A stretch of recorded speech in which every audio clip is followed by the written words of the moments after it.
Hey guys! Tonight we begin with the remarkable lives and incredible resilience of medieval peasants. The everyday heroes who, despite the odds, managed to survive some of the coldest and most brutal nights in history. From makeshift insulation tricks to communal sleeping strategies, their story is one of grit, ingenuity, and determination.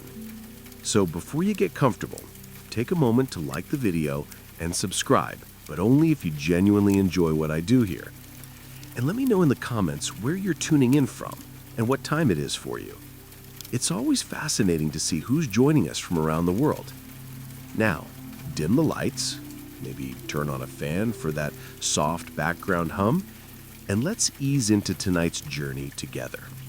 When you think of medieval life, you might imagine jousting nights, grand feasts, and merry fairs.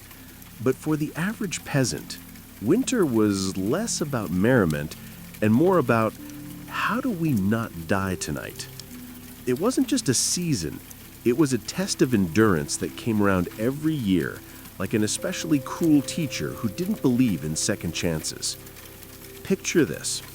You're living in a tiny mud and stick hut with walls so thin you could probably hear a bird sneeze from outside. No insulation, no windows unless you count a small hole stuffed with animal skin, and definitely no thermostat wars with your siblings. The inside temperature of your home was usually just a polite couple of degrees above whatever the weather was doing outside. If it was freezing outdoors, it was politely slightly less freezing inside. Congratulations. Nights were the worst. Darkness swallowed everything. The wind howled like an angry ghost, and the fire in the hearth sputtered pathetically, doing its best, but mostly just roasting the toes of whoever was sitting closest. If you were on the other side of the room, sorry, you might as well have been camping outside with worse snacks. Clothing wasn't much help either.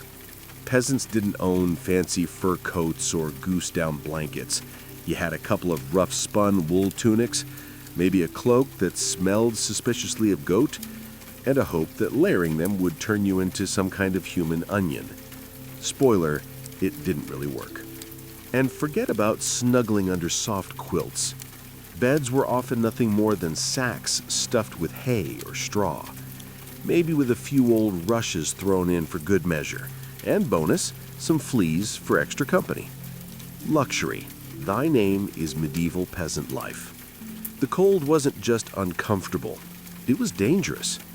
Frostbite, hypothermia, and general freezing to death were constant risks, especially for young children and the elderly. Every morning that you woke up still breathing was considered a minor miracle, and honestly worth celebrating, maybe with a slightly less frozen turnip for breakfast. So yes, surviving a medieval winter wasn't about comfort. It was about gritting your teeth, piling on every piece of cloth you owned, huddling with your livestock, and praying you didn't wake up with icicles hanging off your eyebrows. And the real adventure, it was just beginning. If you think your apartment is drafty because the window doesn't close properly, medieval peasants would like a word. Their homes weren't just drafty, they were basically very enthusiastic wind tunnels with a roof. Most peasant houses were what historians politely call wattle and daub construction. Translation: sticks crisscrossed like a giant basket smeared with a charming mixture of mud, straw, and animal dung. Yes, dung. They weren't trying to be gross. Dung was a cheap, sticky insulator. Plus, it was always readily available, shall we say. These walls, no matter how lovingly smeared, didn't stand much chance against a proper winter storm. The cold wind found every crack, every gap, and gleefully danced its way into the one-room homes, swirling around and making sure you never got too comfortable. Privacy? Absolutely not. Warmth? Not really. Character building? Definitely. And then there were the roofs. Thatched roofs looked picturesque, sure, but after a few months of rain and snow, they sagged, leaked, and occasionally let in the local wildlife. Nothing says pleasant evening like a squirrel dropping onto your dinner. Windows, if they existed at all, were laughably tiny. and usually covered with thin animal hides or wooden shutters. Glass was so expensive that even the lord of the manor probably couldn't afford more than a single tiny pane, and peasants, they were just happy if the wind didn't rip the cowhide right off the wall mid-blizzard. To make matters worse, floors were often just compacted dirt. When it rained or snowed heavily, mud seeped up through the ground. So technically, you could say they had indoor water features. Not that they appreciated it. In winter, every step inside your own home could feel like trudging across a frozen marsh. Cold from below, cold from above, cold from inside. It was a three-dimensional assault on your body heat. But medieval peasants weren't the type to whine. They packed gaps with moss, jammed old rags into the worst drafts, and huddled close to each other. Human insulation at its finest. Creativity, stubbornness, and a bit of sheep grease rubbed into the walls were often the only thing standing between them and becoming medieval popsicles. Because if your house was falling apart, and your best protection against the elements involved mud and goat hair, well, at least you could laugh about it. Sort of. If your teeth weren't chattering too hard. As if the freezing air wasn't enough, medieval peasants also had to battle a silent enemy rising from below, the frozen ground itself. Floors weren't really floors back then. They were just slightly flatter patches of earth inside your home. Maybe, if you were lucky, someone had thrown down some straw or old rushes to give you the illusion of comfort. But make no mistake, you were sleeping one insulated back away from the cold, hard dirt. And oh, that cold was relentless. It seeped up from the earth like an evil little ghost, worming its way through the straw into your bones and straight into your very soul. If you dropped anything onto the floor during a winter night, congratulations. It was now part of the permafrost. Medieval peasants tried to fight this grim battle in a few ways. One method was layering thick mats of straw across the floor, if you could afford it. Or, more realistically, if you could steal enough of it from your neighbor's field without getting caught, you might have a decent insulating barrier. But straw flattened fast, got moldy even faster, and added an extra crunchy soundtrack to your already miserable nights. Some homes layered dried rushes onto the dirt instead. Every so often, they would throw fresh rushes on top, without cleaning out the old ones. Over time, this created a fascinating ecosystem of decomposing plants, fleas, and whatever mystery creatures decided to move in. It was basically medieval carpet padding, if your carpet was alive, slightly damp, and smelled like a wet dog. Beds, for those who had them, didn't solve much.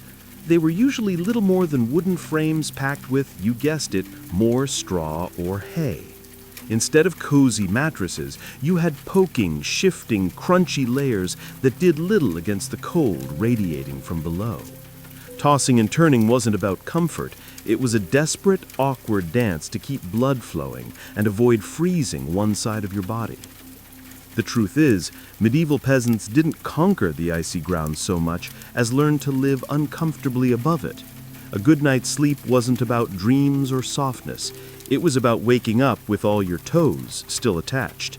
And if you could pull that off, hey, you were doing better than most. If medieval homes had a single hero during winter, it wasn't the roof or the walls or even the brave layers of dirt and dung insulation.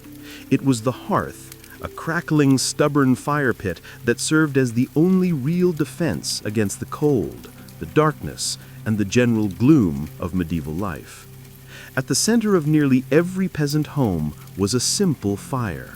No fireplace with a fancy stone mantel, no neat chimney sweeping the smoke skyward. Instead, you had a basic pit or pile of stones, some half-burned logs, and enough smoke pouring into the room to make you wonder if you were slowly becoming a ham. That's right, most homes didn't even have chimneys. Smoke just kind of did its best. It drifted out through small holes in the roof, cracks in the walls, or right into your lungs if it was feeling lazy that evening.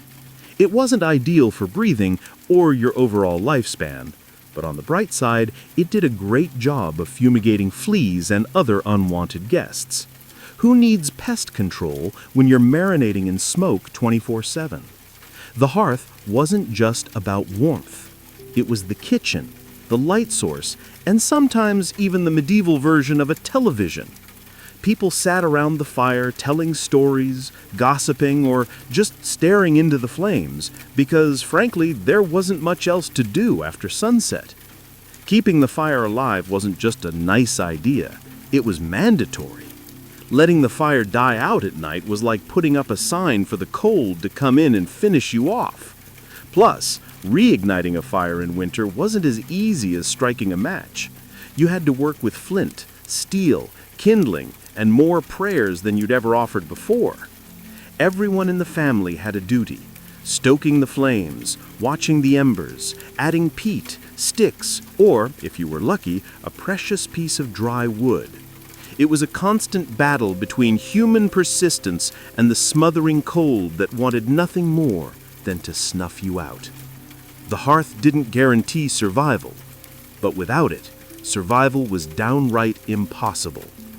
It was a smoky, sputtering, often disappointing little fire, but in a medieval winter, it was the beating heart of hope. If there was one thing medieval peasants feared more than running out of ale, it was letting the fire go out overnight.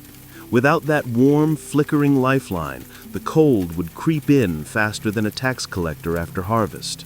And in the dead of winter, restarting a fire from scratch wasn't just inconvenient, it could be deadly. Matches didn't exist yet. Lighters? Dream on.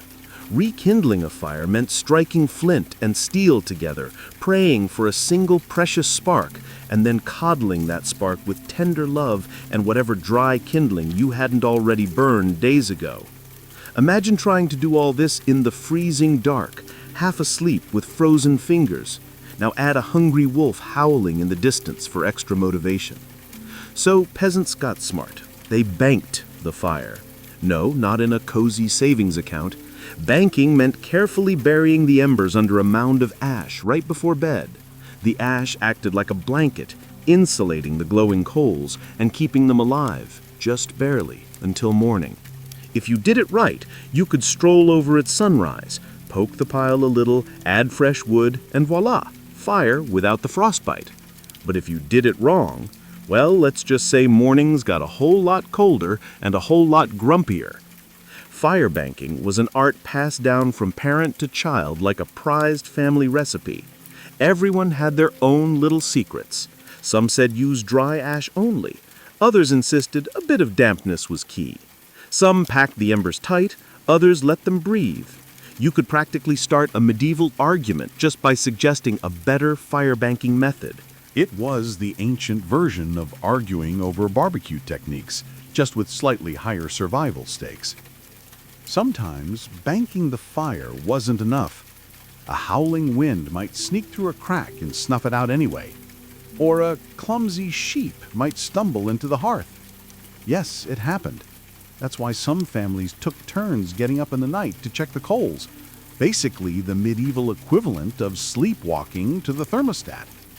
In the end, fire banking was less about mastering nature and more about buying just a few more precious hours of warmth. And if you woke up to even a single surviving ember, that was your victory right there, and enough to face another day of battling the cold. In medieval times, the phrase, "the more the merrier," wasn't just about parties, it was a winter survival tactic. When the fire sputtered and the freezing winds whistled through every crack, there was one surefire source of warmth: each other. And if that meant sleeping cheek to cheek with your entire family, neighbors, livestock, and possibly a very confused goose, so be it. Forget about personal space. Privacy wasn't even a concept. On the coldest nights, the goal wasn't comfort. It was don't wake up frozen to the floor. Entire households piled into the warmest corner of the house, wrapped in whatever scraps of cloth they could find, and formed what could best be described as a desperate, snoring human lasagna.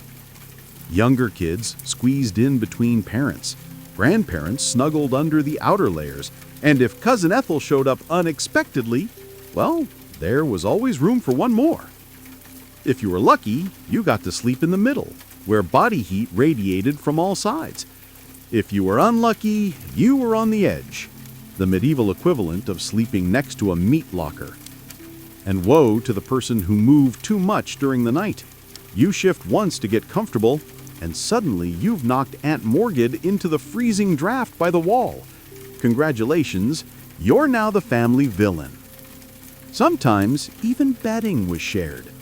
A communal straw mattress that slowly flattened under the nightly weight of multiple generations. And because hygiene wasn't exactly winning any awards back then, let's just say it wasn't the most fragrant sleeping arrangement. But hey, when it's you versus frostbite, you stop being picky.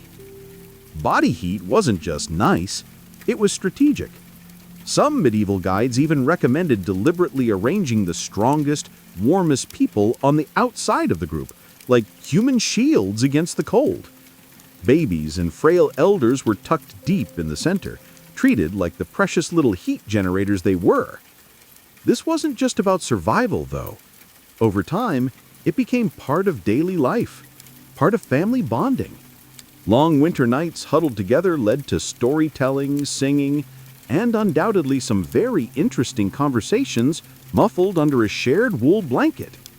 So, next time your sibling steals your blanket or your dog hogs the bed, just remember, at least you're not fighting for elbow space between a snoring uncle and a particularly judgmental goat. If you thought modern roommates were a challenge, medieval peasants would like to introduce you to their winter housemates. Cows, goats, pigs, chickens, basically anything with a pulse and a little bit of body heat. Bringing animals indoors wasn't just a quirky village tradition, it was vital for survival.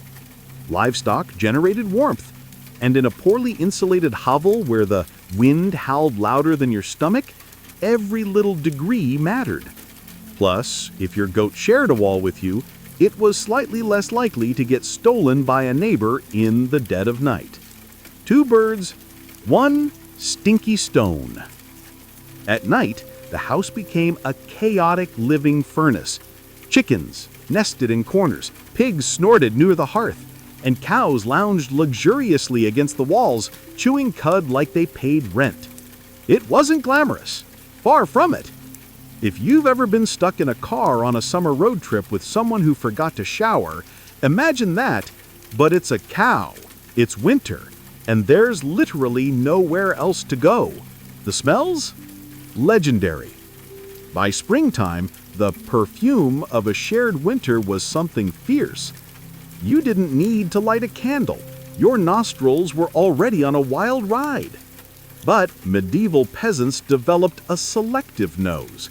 They didn't complain much because they knew one uncomfortable truth. The more animals inside, the fewer frozen toes in the morning. Certain animals even had prime spots. Cows, being the biggest and warmest, usually took center stage near the family. Goats were allowed closer in for their warmth, and because goats, being goats, would find a way inside anyway. Chickens roosted in rafters or old baskets, and pigs, well, pigs didn't care. They plopped down wherever they pleased, probably right in the middle of the floor. Of course, sharing your bedroom with livestock wasn't without hazards. Imagine drifting off peacefully only to be rudely awakened by a chicken deciding your hair makes a good perch, or stepping barefoot first thing in the morning. Yes, medieval mornings could be full of surprises. Still, despite the noise, the smells, and the occasional hoof to the ribs, peasants understood the simple math. Cold kills, and cows cuddle whether they want to or not. In the battle against winter's icy fingers, a warm, slightly slobbery cow breath was often the deciding factor between life and death. In medieval winters, fashion wasn't about looking good, it was about not dying. Peasants weren't flipping through the latest trends, they were layering up like they were preparing for battle against the Grim Reaper himself. The rule was simple: if you owned it, You wore it, sometimes all at once. First, the basic undertunic. a scratchy, probably not too clean linen shirt. Over that, a thicker woolen tunic, then another, if you had it. Add some leggings that sagged at the knees, a rough cloak draped over your shoulders, and if you were really lucky, a patched-up sheepskin thrown on top like a prize trophy. Congratulations, you are now approximately 10% warmer and 90% itchier. Boots were a luxury. Many peasants wrapped their feet in layers of cloth or old rags and stuffed them into wooden clogs. If the cold still bit through, well, you just added another rag and hoped you didn't lose a toe. And forget about washing all these layers. Washing your clothes in the middle of winter meant dragging them to a frozen stream, smashing through the ice, and then waiting 2 days for your only shirt to dry. If it didn't just freeze into a tragic shirt cycle, most peasants wisely decided that smelling like a mix of smoke, sweat, and sheep was a small price to pay for not freezing solid. Interestingly, the dirt and grease buildup had a bonus feature: insulation. That grimy layer locked in body heat. It was like a medieval Gore-Tex jacket, just smellier and far less socially acceptable today. Hats, scarves, and gloves were prized treasures. A simple woolen cap could mean the difference between making it through the night or waking up with hair frozen to the wall. Gloves were often homemade from whatever scraps of leather or fabric people could scrounge, sometimes looking more like sad puppet costumes than anything fashionable.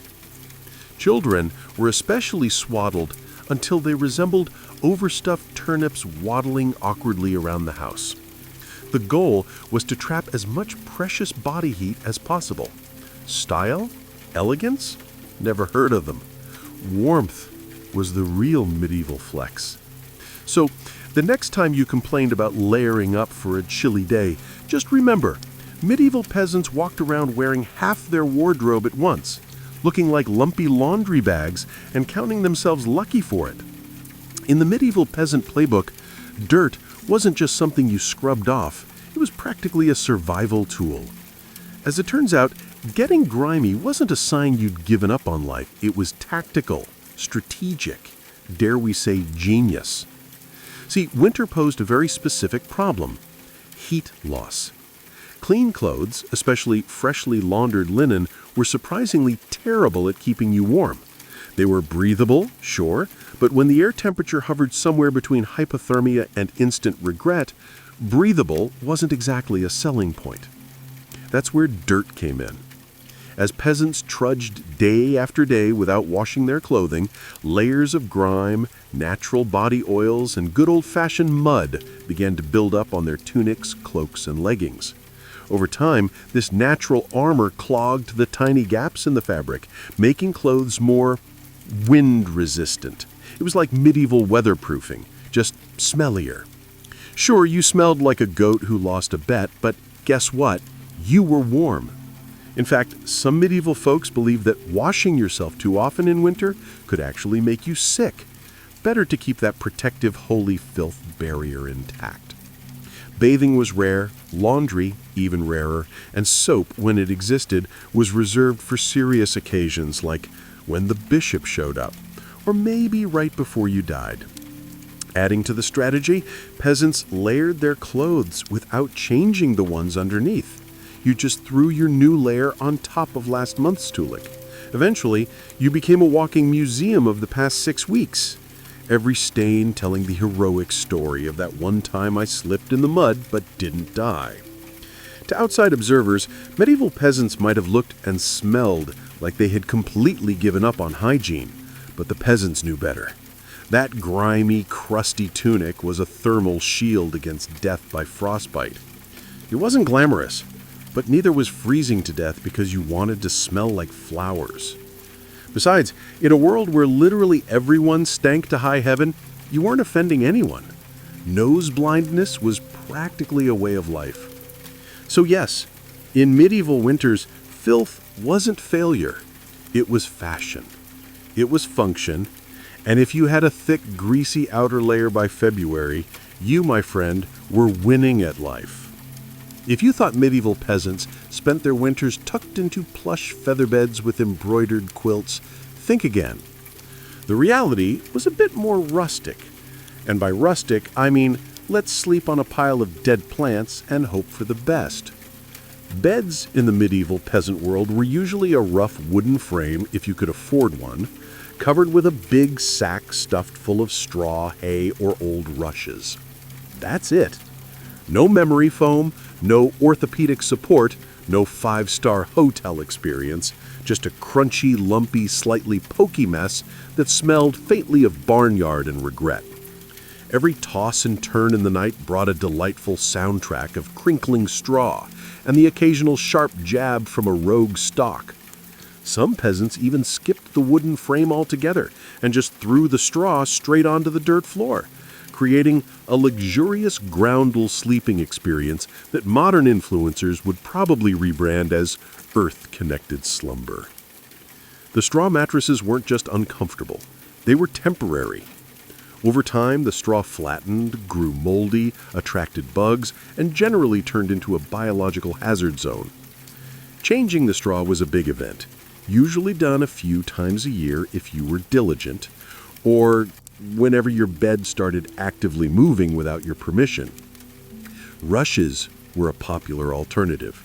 These long grasses were spread thick on the floor, sometimes mixed with herbs like lavender or rosemary to mask the overwhelming odor livestock aroma of daily life. A medieval heating pad, ready to do battle against the frozen earth. Of course, there were risks. If you didn't wrap the stone properly, congratulations, you now had a small localized house fire. And if you dropped it on your foot, well, let's just say winter injuries weren't always caused by slipping on ice. But when everything went right, that stone provided precious, comforting warmth that could last for hours. It wasn't luxurious, but when you lived in a half-frozen hut, luxury was defined as not waking up with icicles dangling from your nose. In the grand arsenal of medieval winter survival, a hot rock tucked into some hay might not sound glamorous, but for peasants clinging to whatever heat they could find, it was a tiny miracle. In a medieval peasant's home, the hearth wasn't just where you cooked dinner. It was practically a family member, a temperamental, smoky, sometimes uncooperative family member, sure, but still absolutely essential to survival, especially when it came time to sleep. The closer you were to the fire, the better your odds of waking up unfrozen. That meant sleeping arrangements weren't less about personal preference and more about strategic positioning. Infants, the elderly, and anyone sick or frail got first dibs on prime real estate. Parents, older kids, and sturdier adults fanned out from there like human insulation layers. Being assigned a spot close to the fire wasn't just kindness, it was basic survival math. Babies were fragile heat generators, and elders were precious repositories of family knowledge, and let's be honest, the best gossip. Protecting them with prime warmth was non-negotiable. But it wasn't all cozy toasting by the flames. Too close, and you risked waking up with your hair singed or your cloak smoldering suspiciously. Too far, and you were basically camping in an icebox. It was a delicate dance. Stay near enough to bask in the fire's glow, but not so near that you had to explain to your neighbor why you now looked like a half-cooked roast. The fire also didn't spread warmth evenly. It mostly roasted the people directly in front of it, while everyone else fought over the narrow cone of heat like cold lizards jostling for a sunbeam. If you were lucky enough to fall asleep facing the fire, you might have one blissfully warm side, and one side frozen so solid you could probably knock on it. Pets and livestock, of course, muscled in too. A dog might wedge itself between you and the fire, tail wagging dangerously close to open flame. Chickens sometimes perched perilously on hearthstones, clucking softly into the night like tiny feathery guardians of warmth. Every crackle of the logs, every shift of glowing embers was a tiny promise. You're still alive. You're still warm for now. And so peasants drifted into uneasy sleep, lulled by the fire's pops and hisses, each breath forming small clouds in the frigid air beyond the fire's fragile circle. It wasn't perfect, it wasn't comfortable, but it was life, clinging to warmth by a thread of glowing coals. In the medieval world, no one survived winter alone unless they wanted to become a very stylish frozen statue by January. Survival wasn't just a family affair, it was a village project. A messy, muddy, loud collaboration where everyone's warmth and life depended on everyone else. The peasants knew that in the dead of winter, a strong fire and a pile of hay could only do so much. If your neighbor's house went dark, you noticed. If the smoke from old Tom's hearth suddenly stopped curling into the sky, someone went to check. And not just because Tom owed you a chicken, though that might be part of it, but because community meant survival. Villages had unofficial winter watchers, often the young or the elderly, who couldn't work the fields, but who could keep an eye on who was coughing too hard, who hadn't come to barter at the market in a few days, or whose home looked a little too still in the morning frost. These people were the medieval version of neighborhood patrol, minus the reflective vests, plus a lot more sheep. If a family's fire went out, it was a near emergency. A good neighbor would rush over with a glowing coal bundled in rags, or better yet, invite them into their own smoky, overcrowded hut for the night. Yes, it meant squeezing an extra 4 bodies into an already cramped space, but it was better than finding frozen friends come spring thaw. Communal food stores played a role too. During especially brutal winters, villages sometimes pooled their last salted meat, grain, and dried vegetables. It was grim charity. No one had much, but a few communal meals could be the difference between staggering into spring or not. Even children understood the stakes. They helped deliver wood, shared embers, and ran urgent messages when someone needed help. No one was too small or too tired when winter came knocking. Sure, medieval villages weren't all sunshine and hugs. Feuds happened, disputes over land, goats, or who borrowed whose good cooking pot never really went away. But when the nights grew deadly cold, old grudges were often quietly shelved. After all, annoying survival was still worth saving because tomorrow it might be you needing rescue. In the icy heart of winter, the village became one big, stubborn family. Sometimes dysfunctional, often hilarious, always fiercely determined to survive together. One muddy boot, one crackling ember, one frozen smile at a time. Deep, open-mouthed breathing pulled icy air straight into your lungs. In a world where pneumonia could kill you faster than you could say Hail Mary, that was a risk nobody wanted to take. So, peasants learned the art of what you might call survival breathing. Instead of sucking in huge gulps of air like they'd just run a marathon, they kept their breathing shallow, slow, and most importantly, through the nose. The idea was to gently warm the incoming air a bit before it hit their lungs. It wasn't perfect, but it was better than coughing yourself into the grave by February. If you accidentally took a big mouthful of cold air, congratulations. You just bought yourself a ticket to a week of hacking up bits of what felt like your soul with no doctors in sight and grandma treating you with hot onion tea and firm prayers. Some people even tucked parts of their cloaks, shawls, or rags up over their faces while they slept, creating a makeshift breath-warmer barrier. Of course, this also meant you ended up with a damp, slightly soggy fabric patch clinging to your mouth by morning. But hey, it beat freezing from the inside out. Children were taught these tricks early on. Parents would scold little ones for panting like dogs indoors during the cold months, And honestly, between strict breathing lessons, itchy wool layers, and sleeping next to an aggressively gassy goat, medieval childhood winters were character building on a whole different level. At night, tucked into straw bedding under piles of cloaks and next to a gently steaming cow, breathing became an art form. Slow, steady, nose only, and as minimal as humanly possible. Like some grim medieval version of a yoga retreat, only with more frostbite and fewer inspirational quotes. In the grand survival playbook, it wasn't the flashiest strategy, but it worked. One shallow breath at a time, peasants endured another night in the long, relentless war against winter. In the endless battle against medieval winter, peasants discovered an unlikely secret weapon, a full stomach. Turns out, one of the best ways to fight off the cold wasn't another scratchy wool cloak. It was stuffing yourself with something hearty and heavy right before bed.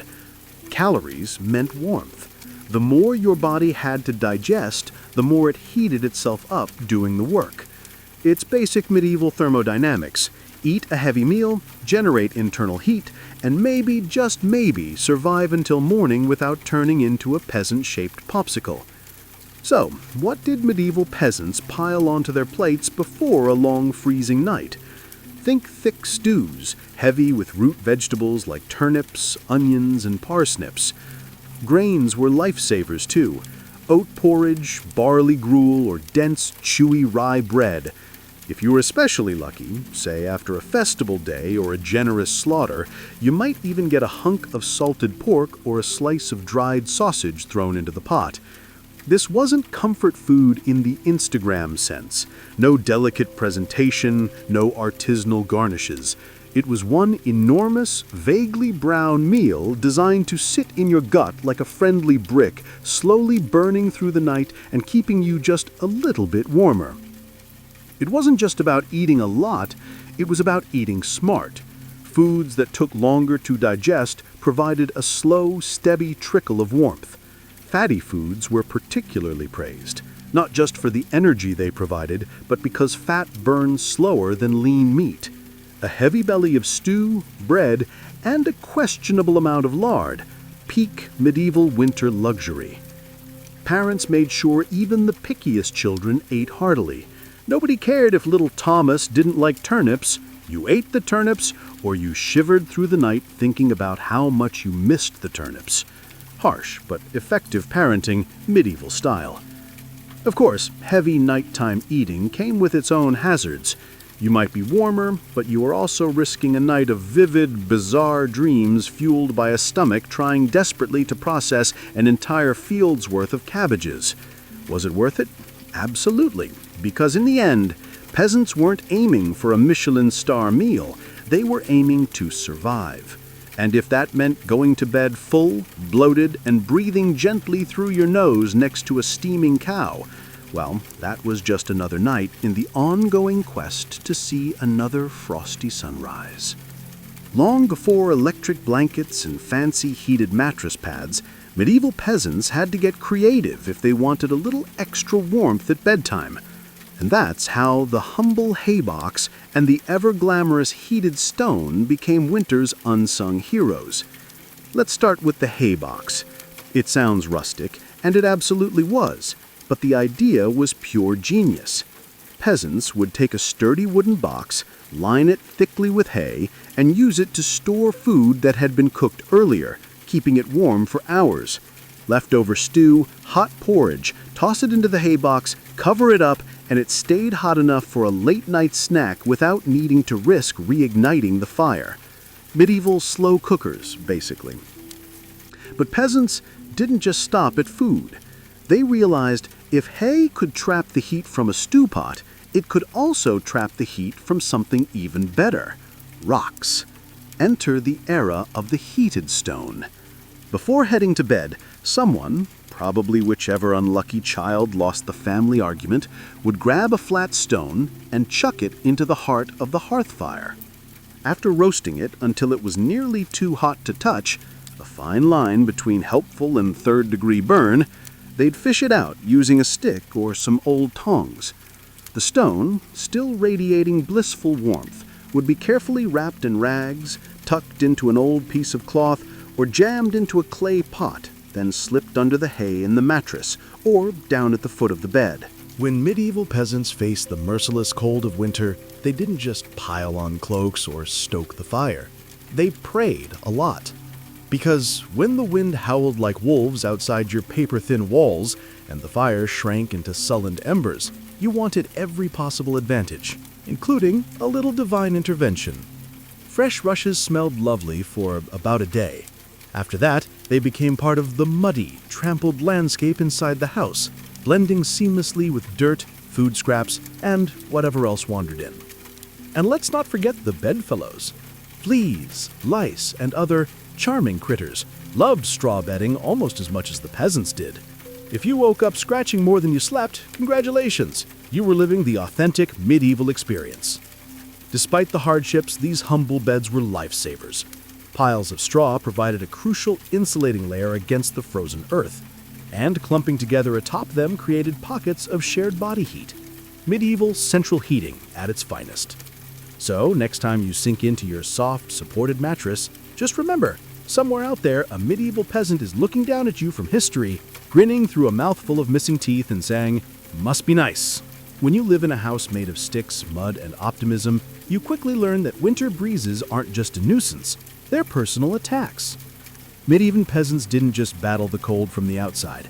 They fought it from inside their own homes, armed with nothing but whatever they could cram into the cracks. And trust me, there were a lot of cracks. Walls warped, mud crumbled, thatch sagged. The cold seemed to find new places to sneak in every night, like a mischievous poltergeist with a grudge. Sealing up the house became an art form. Peasants stuffed gaps with moss, straw, scraps of old cloth, bundles of dry grass, and sometimes even animal hair. If it was soft, squishy, or vaguely insulating, it was jammed into a hole somewhere. Some particularly determined souls daubed extra layers of mud and dung over the outside of their walls as an annual winter project. Imagine standing there in freezing weather, slapping cold manure onto your own house while muttering, "This is fine. This is luxury." Because, in a way, it was. Roof leaks were another battlefield. Thatch, while cheap and plentiful, wasn't exactly waterproof, especially after a few seasons of rain and snow. Peasants would plug holes in the roof with spare bits of cloth, bundles of reeds, or, in moments of true desperation, chunks of turf stolen from the nearest field. Every home eventually started to look like a slightly sad patchwork quilt made by someone who gave up halfway through. Doors, windows, if you had them, you were lucky. But even then, they were little more than wood planks hung by iron nails in sheer stubbornness. Window holes were often covered with animal hides or thick cloth soaked in animal fat to block out the worst drafts and add a bonus aroma of mystery meat to the living space. Every night was a battle between human ingenuity and the relentless, sneaky cold. One minute you were warm, the next minute a sudden gust would find the one spot you missed, slapping you awake like a frosty hand of doom. Yet, somehow, through cleverness, stubbornness, and a refusal to accept slightly frozen as a permanent state of being, medieval peasants patched, stuffed, and muddled their way through the worst winters nature could throw at them, one muddy handful at a time. When the cold bites hard enough to keep you up at night, medieval peasants had a solution. Don't even try to pretend everyone's sleeping at once. Instead, they developed a survival strategy that today would make any military commander proud: sleeping in shifts. It wasn't some grand organized system with whistles and roll calls. It was far simpler and much more desperate. Half the household stayed awake, tending to the fire and patching up stray drafts, while the other half curled up under threadbare blankets and hay, trying to catch a few precious hours of half-frozen sleep. The fire needed constant attention. Left alone, it would die down, and restarting it, remember, was about as easy as getting a stubborn donkey to dance. So someone had to be on Ember Patrol, and since no one wanted to get up once they were finally warmish, families rotated shifts. You dozed for a few hours, got elbowed awake, then stumbled over to the hearth to poke, prod, and curse the fire back to life while trying not to step on a goat. The rotation wasn't glamorous. There were no night vision goggles, no late-night snacks, and certainly no 5 more minute snooze buttons. Just stiff joints, heavy eyelids, and a growing resentment toward whoever snored loudest during your shift. Children old enough to hold a stick were pressed into service, learning early that in winter, everyone pulled their weight or froze trying. Grandparents sometimes stayed by the fire longer because of their experience and, frankly, because arthritis made lying down and getting up again a monumental event. And when it was your turn to sleep, good luck with people moving about, animals rustling, wind battering the walls, and the occasional sharp nudge from a sibling who accidentally rolled over too hard. Getting quality rest was a miracle. Yet, despite the exhaustion, the system worked. Sleeping in shifts meant that there was always a set of eyes and cold, begrudging hands ready to keep the hearth alive. The embers survived, and by extension, so did the family. So next time you grumble about waking up to adjust the thermostat or let the cat out, spare a thought for the medieval peasant squinting into a smoking fire at 3 a.m., wondering if toes were really that important. After all, you know it's cold when you have to think about how you breathe, just to stay alive. Medieval peasants didn't just battle the freezing air with cloaks, fires, and creative sleeping arrangements. They even adjusted the way they inhaled and exhaled to survive the night. The problem was simple. Faith wasn't just a Sunday affair back then. It was woven into every frozen breath.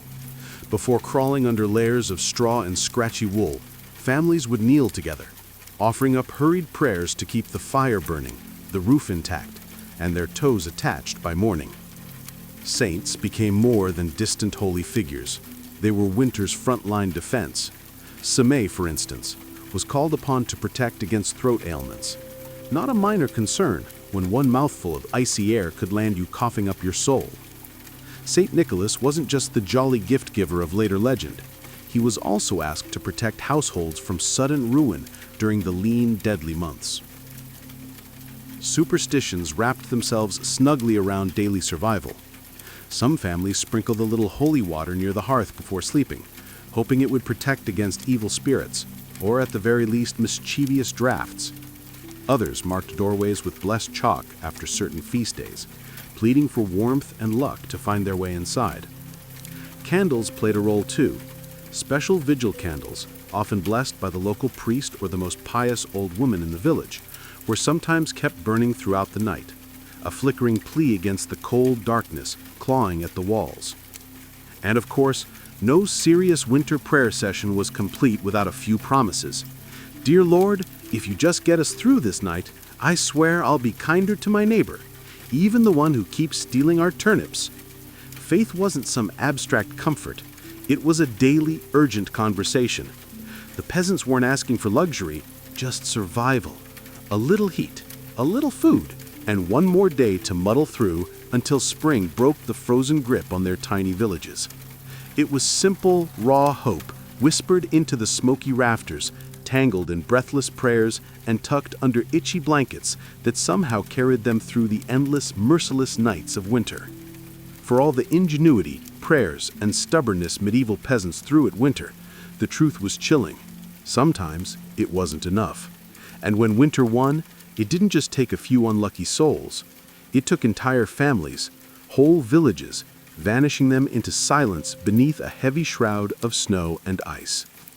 Some winters were particularly cruel, like the infamous Great Famine winter of 1315, when rains destroyed crops, livestock starved, and freezing temperatures turned an already brutal existence into a slow, grinding disaster. People were so desperate that stories whispered of eating shoe leather, bark, and in the most horrifying cases, each other. Failure to keep the hearth alive wasn't just an inconvenience, it was often a death sentence. Without the hearth's meager warmth, families huddled together for the final time. Neighbors would sometimes stumble across whole households in spring, bodies still locked in one another's frozen embrace, as if trying to share just a little more heat until the very end. Houses themselves could collapse under the weight of heavy snow or battering ice storms. A roof giving way in the middle of a frozen night wasn't just catastrophic, it was often fatal. Dragging yourself through thigh-deep snow to beg shelter from neighbors wasn't a guarantee either, especially if those neighbors were already stretched to the breaking point. Disease loved the cold too. Starvation weakened the body, and cramped, smoky homes turned into breeding grounds for pneumonia, bronchitis, and other deadly infections. A simple cough in December could easily be a funeral by January. And then there was the quiet horror, frostbite. Fingers, toes, even ears blackened and died while still attached to their owners. Some villagers survived winters at the cost of their limbs, a grim badge of honor that said, "I made it through, but winter took a piece of me." Yet what's most haunting isn't just the death, it's the eerie normalcy of it. People accepted that each winter, some among them wouldn't see the thaw. Death wasn't unexpected, it was just another neighbor at the door, wrapped in frost, waiting its turn. Even amid the bitter cold and constant threat, medieval peasants pressed on, stubborn, grieving, clinging to life. Because as long as there was one ember left in the hearth, one breath hanging in the frozen air, there was still a fight worth fighting. When we look back at medieval peasants, those muddied, frost-bitten survivors of endless winters, it's tempting to see only their hardships, the cracked hands, the frozen toes, the smoke-choked huts. But buried beneath all that struggle is something far more powerful, a legacy of raw, stubborn ingenuity and unbreakable endurance. They didn't have central heating, thermal jackets, or cozy memory foam mattresses. They didn't even have the luxury of assuming they'd survive until spring. But what they did have, and what they left behind, was the blueprint for resilience. Every haystead mattress, every hand-banked fire, every moss-crammed wall gap was a testament to human creativity under pressure. Faced with impossible odds, they didn't collapse in despair. They adapted. They learned from the land, from each other, and from the bitter lessons carved by each brutal winter. Their communities were built on more than shared land. They were built on shared survival. They taught each other to watch over the sick, to pull resources when food ran low, to trust that helping a freezing neighbor today meant someone might help you tomorrow. They lived by the understanding that no one beats winter alone. Their faith, too, was a kind of endurance. They wove prayers into their daily lives, not just out of fear, but out of hope. Fragile, stubborn hope that tomorrow might be a little warmer, a little brighter. Hope that after 100 dark nights, spring would come again, and life would find a way to push through the frozen ground. And somehow, it did. Because of their sacrifices, because of their unglamorous victories, surviving one more night, one more storm, future generations thrived. Bit by frozen bit, they pushed humanity forward, and during winters their ancestors could barely survive, until warmth and comfort became common expectations instead of distant dreams.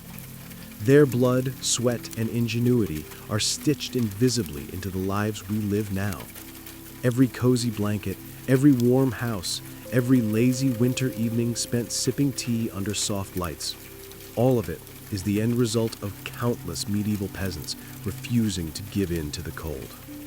So the next time the wind howls outside your double-paned window, maybe spare a thought for them. The nameless, fearless ones who turned shivering survival into a living legacy. One ember, one breath, one stubborn heartbeat at a time. Anne Boleyn didn't come into the world with a crown on her head or armies at her feet.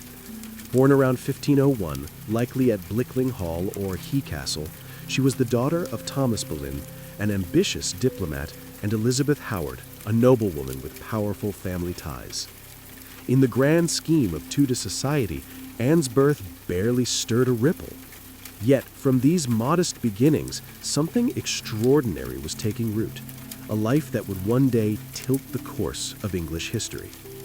From an early age, Anne was set apart, not by her wealth, but by her mind. She was clever, spirited, and by all accounts, magnetic.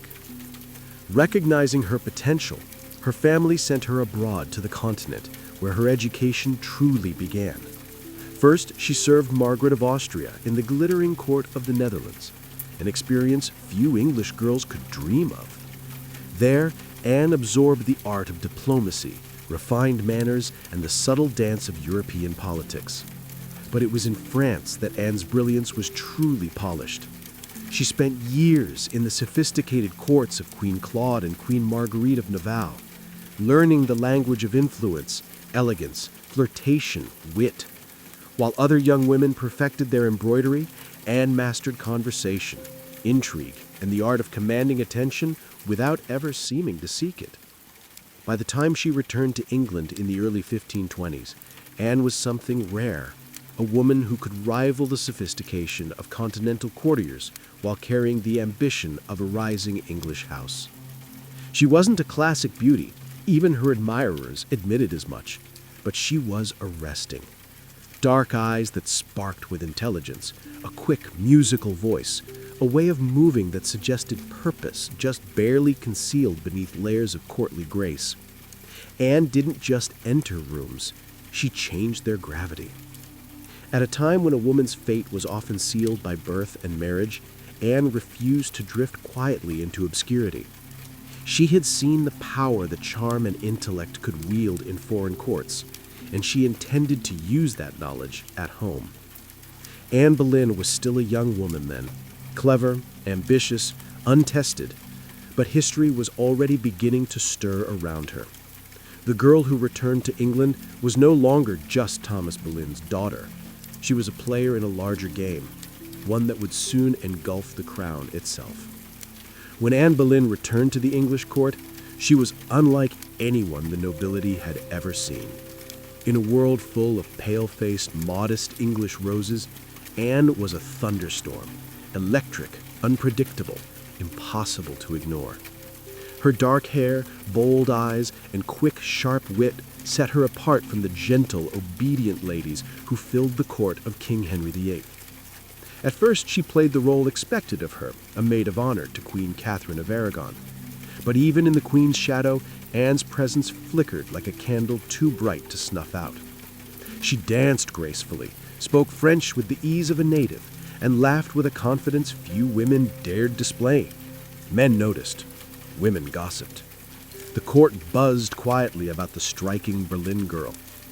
It wasn't long before she caught the most dangerous attention of all, the king himself. Henry VIII was no stranger to flirtation. His court was a playground of whispered promises and secret liaison, but Anne was different.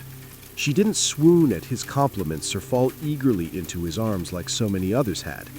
She teased, she challenged, she refused. Henry, a man used to instant adoration, was captivated. The more Anne held him at arm's length, the deeper he fell. Letters passed between them, filled with declarations of love, frustration, longing.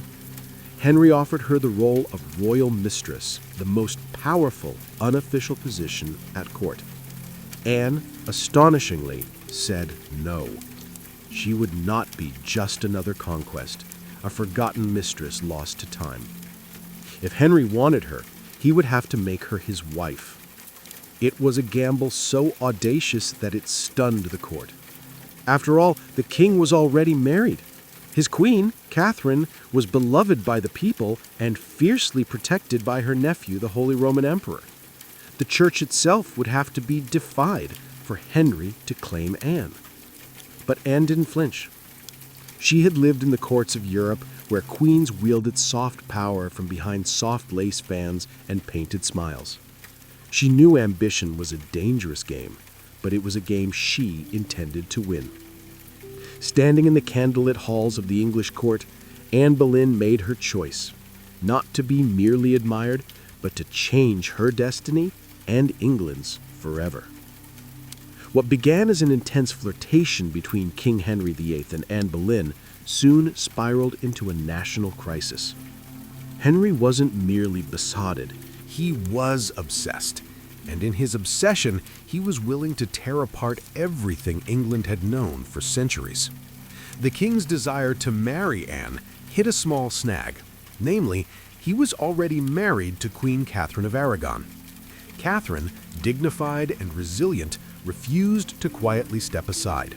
She had been Henry's faithful wife for 2 decades, and in the eyes of God and the English people, she was the rightful queen. Divorce wasn't just scandalous, it was almost unthinkable. But Henry was determined. he convinced himself and tried to convince everyone else that his marriage to Catherine was cursed because she had once been married to his brother Arthur. Never mind that the Pope had granted special permission for their union years ago.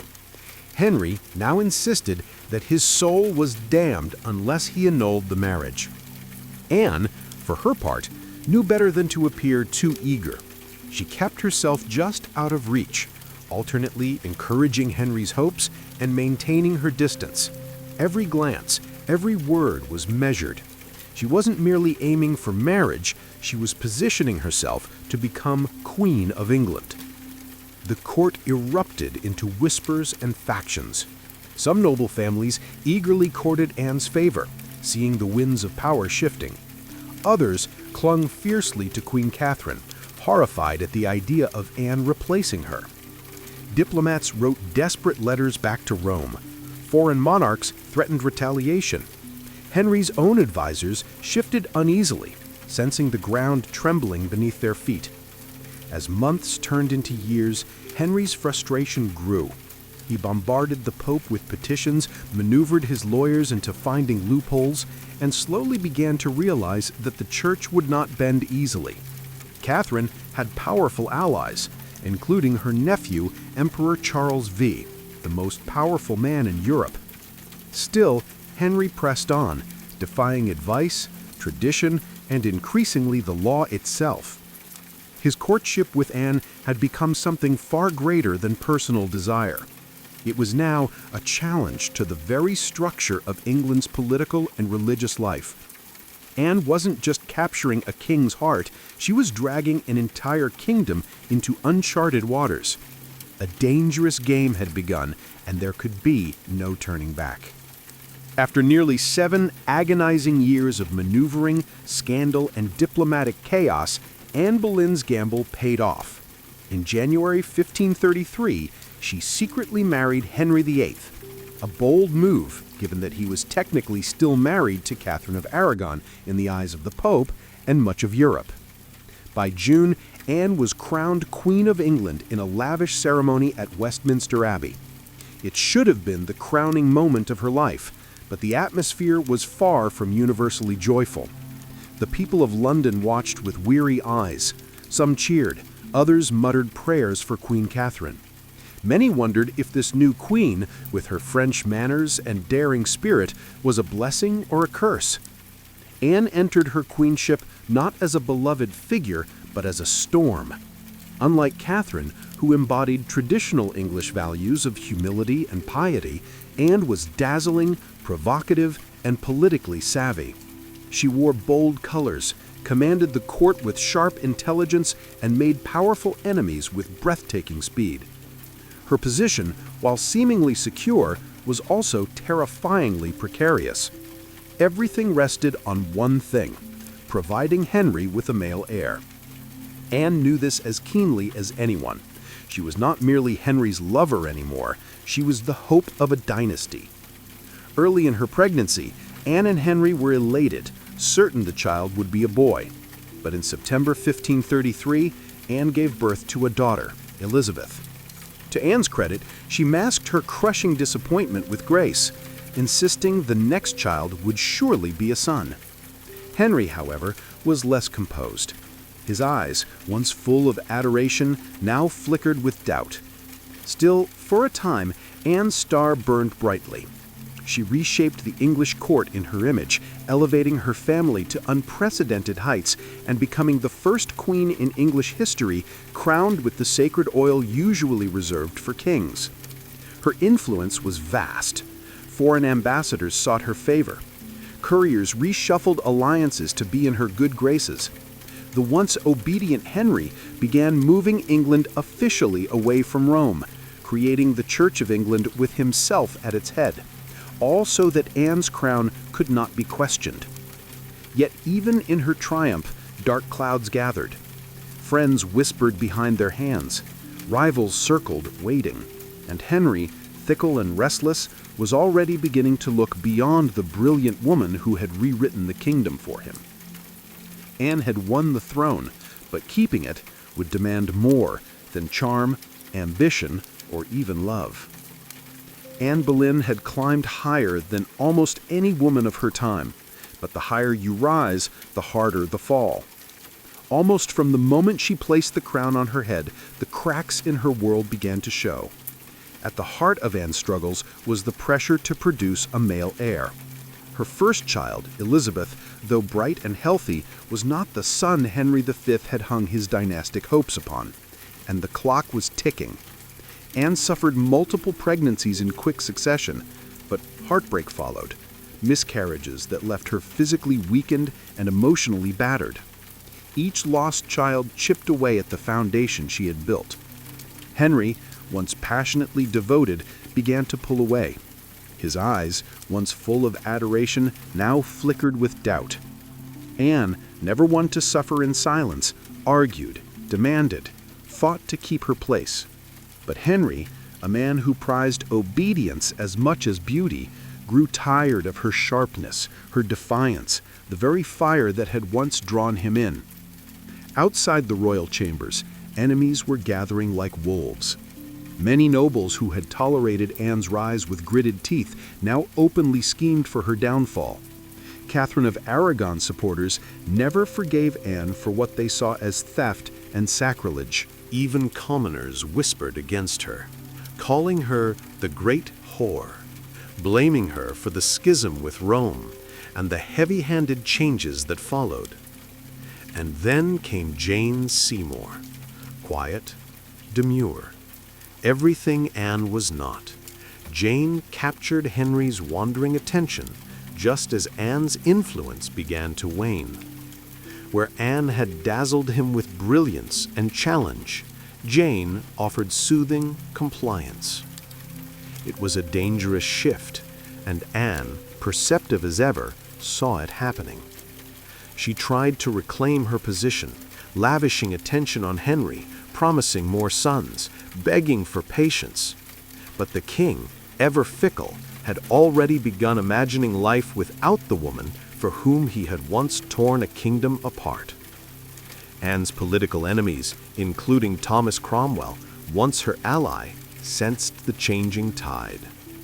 They began laying the groundwork for a campaign of destruction, quietly gathering accusations, rumors, and witnesses. The woman who had played the dangerous game of ambition so masterfully was now losing ground. Anne had won her crown through cunning and courage. But in the brutal, shifting world of Henry's court, past victories meant little. Only fresh success mattered, and Anne's enemies were sharpening their knives. The queen who had shattered a kingdom would soon see how quickly a kingdom could shatter her. Anne Boleyn's enemies didn't attack her with armies or swords. They came with whispers, secrets, and carefully sharpened lies. In the back rooms of court, betrayal was brewing. Silent, patient, deadly. Thomas Cromwell, once Anne's greatest ally in the English Reformation, had turned against her. Their alliance had been built on mutual ambition, but now their interests clashed. Anne wanted reforms to help the poor and limit the power of greedy nobles. Cromwell wanted stability, favor with Henry, and no interference. Anne's boldness had made her dangerous, and in Henry's fickle heart, love had curdled into irritation, suspicion, and cold detachment. Anne had few true friends left. Even her charm, once her greatest weapon, now grated against the court's hunger for a gentler, more pliable queen. And Jane Seymour, quiet and calculating, waited just out of sight, the perfect contrast to Anne's fading fire. It was Cromwell who moved first, knowing Henry was restless, knowing that the king wanted an exit but lacked a convenient excuse. Cromwell offered a solution. What if Anne could be removed, not by divorce, which would humiliate Henry, but by disgrace? The accusations were wild, monstrous, even adultery, incest, conspiracy against the king. Anne, the proud, brilliant queen, painted as a betrayer, a temptress, a threat to the very crown she once redefined. Cromwell carefully gathered evidence, coaxing confessions under torture, twisting courtly flirtations into damning testimony. Several men, including her own brother, George Boleyn, were arrested. The charges made little sense. They were riddled with contradictions and impossibilities. But in Henry's court, truth was whatever the king needed it to be. Anne, sensing the tightening noose, fought desperately. She appealed to Henry's memory, to the love they had once shared. But it was no use. The man who had once torn England apart for her now refused to meet her eyes. In May 1536, Anne was arrested and taken to the Tower of London. As the great gate slammed shut behind her, she knew the truth. She was no longer a queen. She was a prisoner, a pawn trapped in the brutal game she had once played so masterfully. Betrayal had sealed her fate, and now, alone in the tower, Anne Boleyn waited for the final move. Anne Boleyn stood in the great hall of the Tower of London, facing a tribunal of nobles, many of whom owed their very titles and fortunes to her rise. Now they sat in judgment, cold and watchful, prepared to erase the woman who had once changed the destiny of England. Anne's downfall wrapped in a thin veil of legality. Anne defended herself with the same fire that had once won Henry's heart. She denied every accusation with intelligence, precision, and an unwavering composure that astonished even her enemies. She reminded them that she had been crowned with sacred oil, chosen by God, and anointed as Queen of England. She reminded them of her loyalty, her sacrifices, her love. But it was all for nothing. The verdict had been decided long before Anne set foot in the courtroom. The trial was a spectacle for the court and for the people, a grim unmaking of a once unbreakable woman.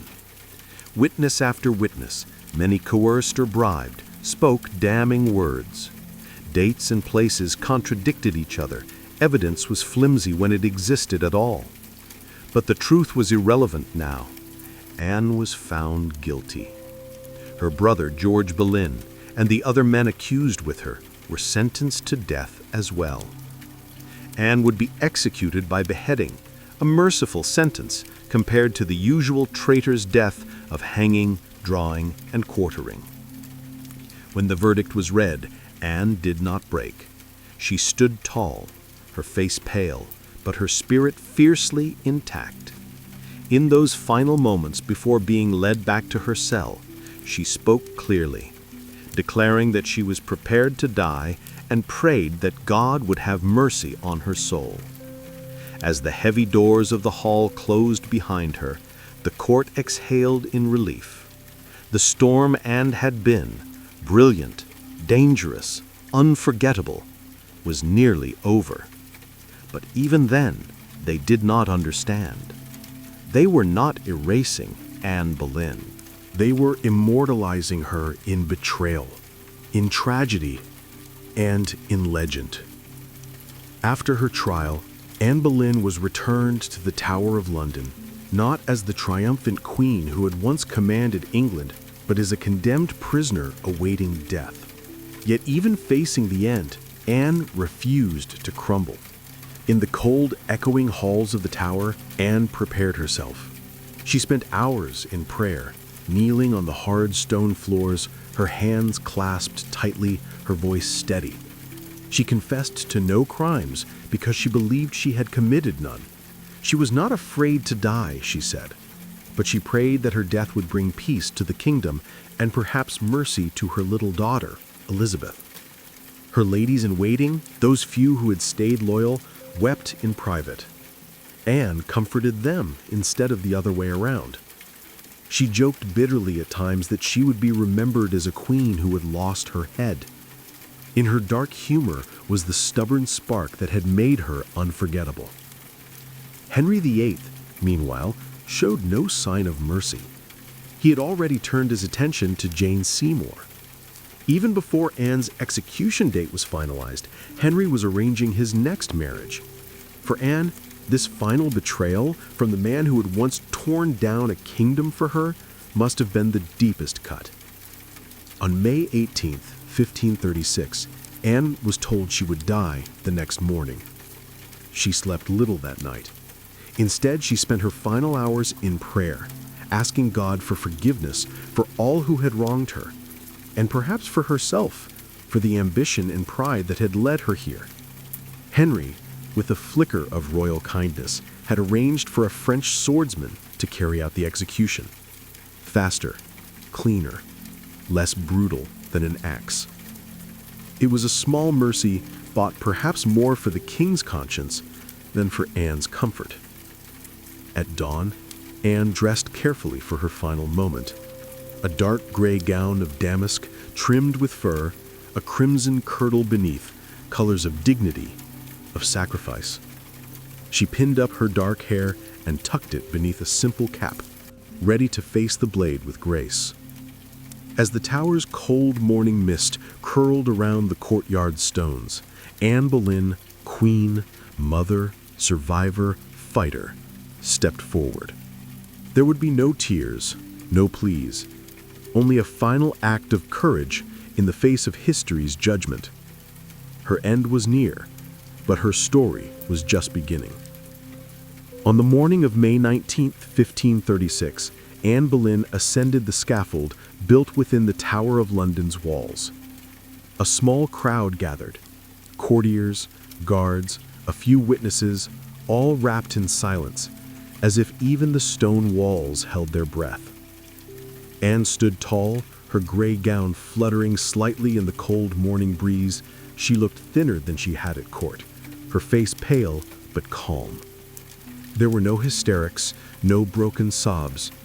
If anything, she faced death with the same fierce dignity that had once shaken a kingdom to its knees. She spoke briefly, carefully choosing her final words. She did not accuse, she did not defend herself. She prayed for the king's health and prosperity, the very man who had abandoned her. In those final moments, Anne offered the world not a confession, but forgiveness. Her courage stunned even those who had come to see her fall. The French executioner, brought specially to ensure a swift death, stepped forward. Anne knelt upright, her hands folded in prayer, her eyes lifted toward the heavens. A small white cloth was tied around her eyes. She remained still. The sword flashed once, silent, swift. And Anne Boleyn, queen, mother, history maker, was no more. She was buried quickly in an unmarked grave within the tower grounds, laid to rest in an arrow chest because no proper coffin had been prepared for her. A queen once crowned in gold, now left to vanish without ceremony. Yet Anne's story didn't end in that cold grave.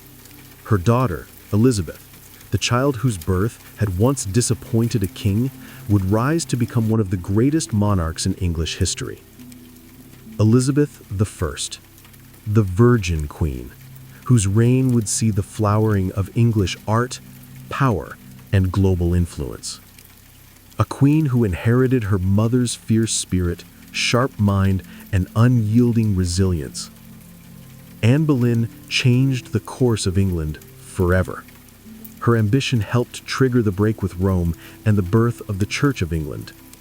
Her fall showed the world that even queens could be cast aside.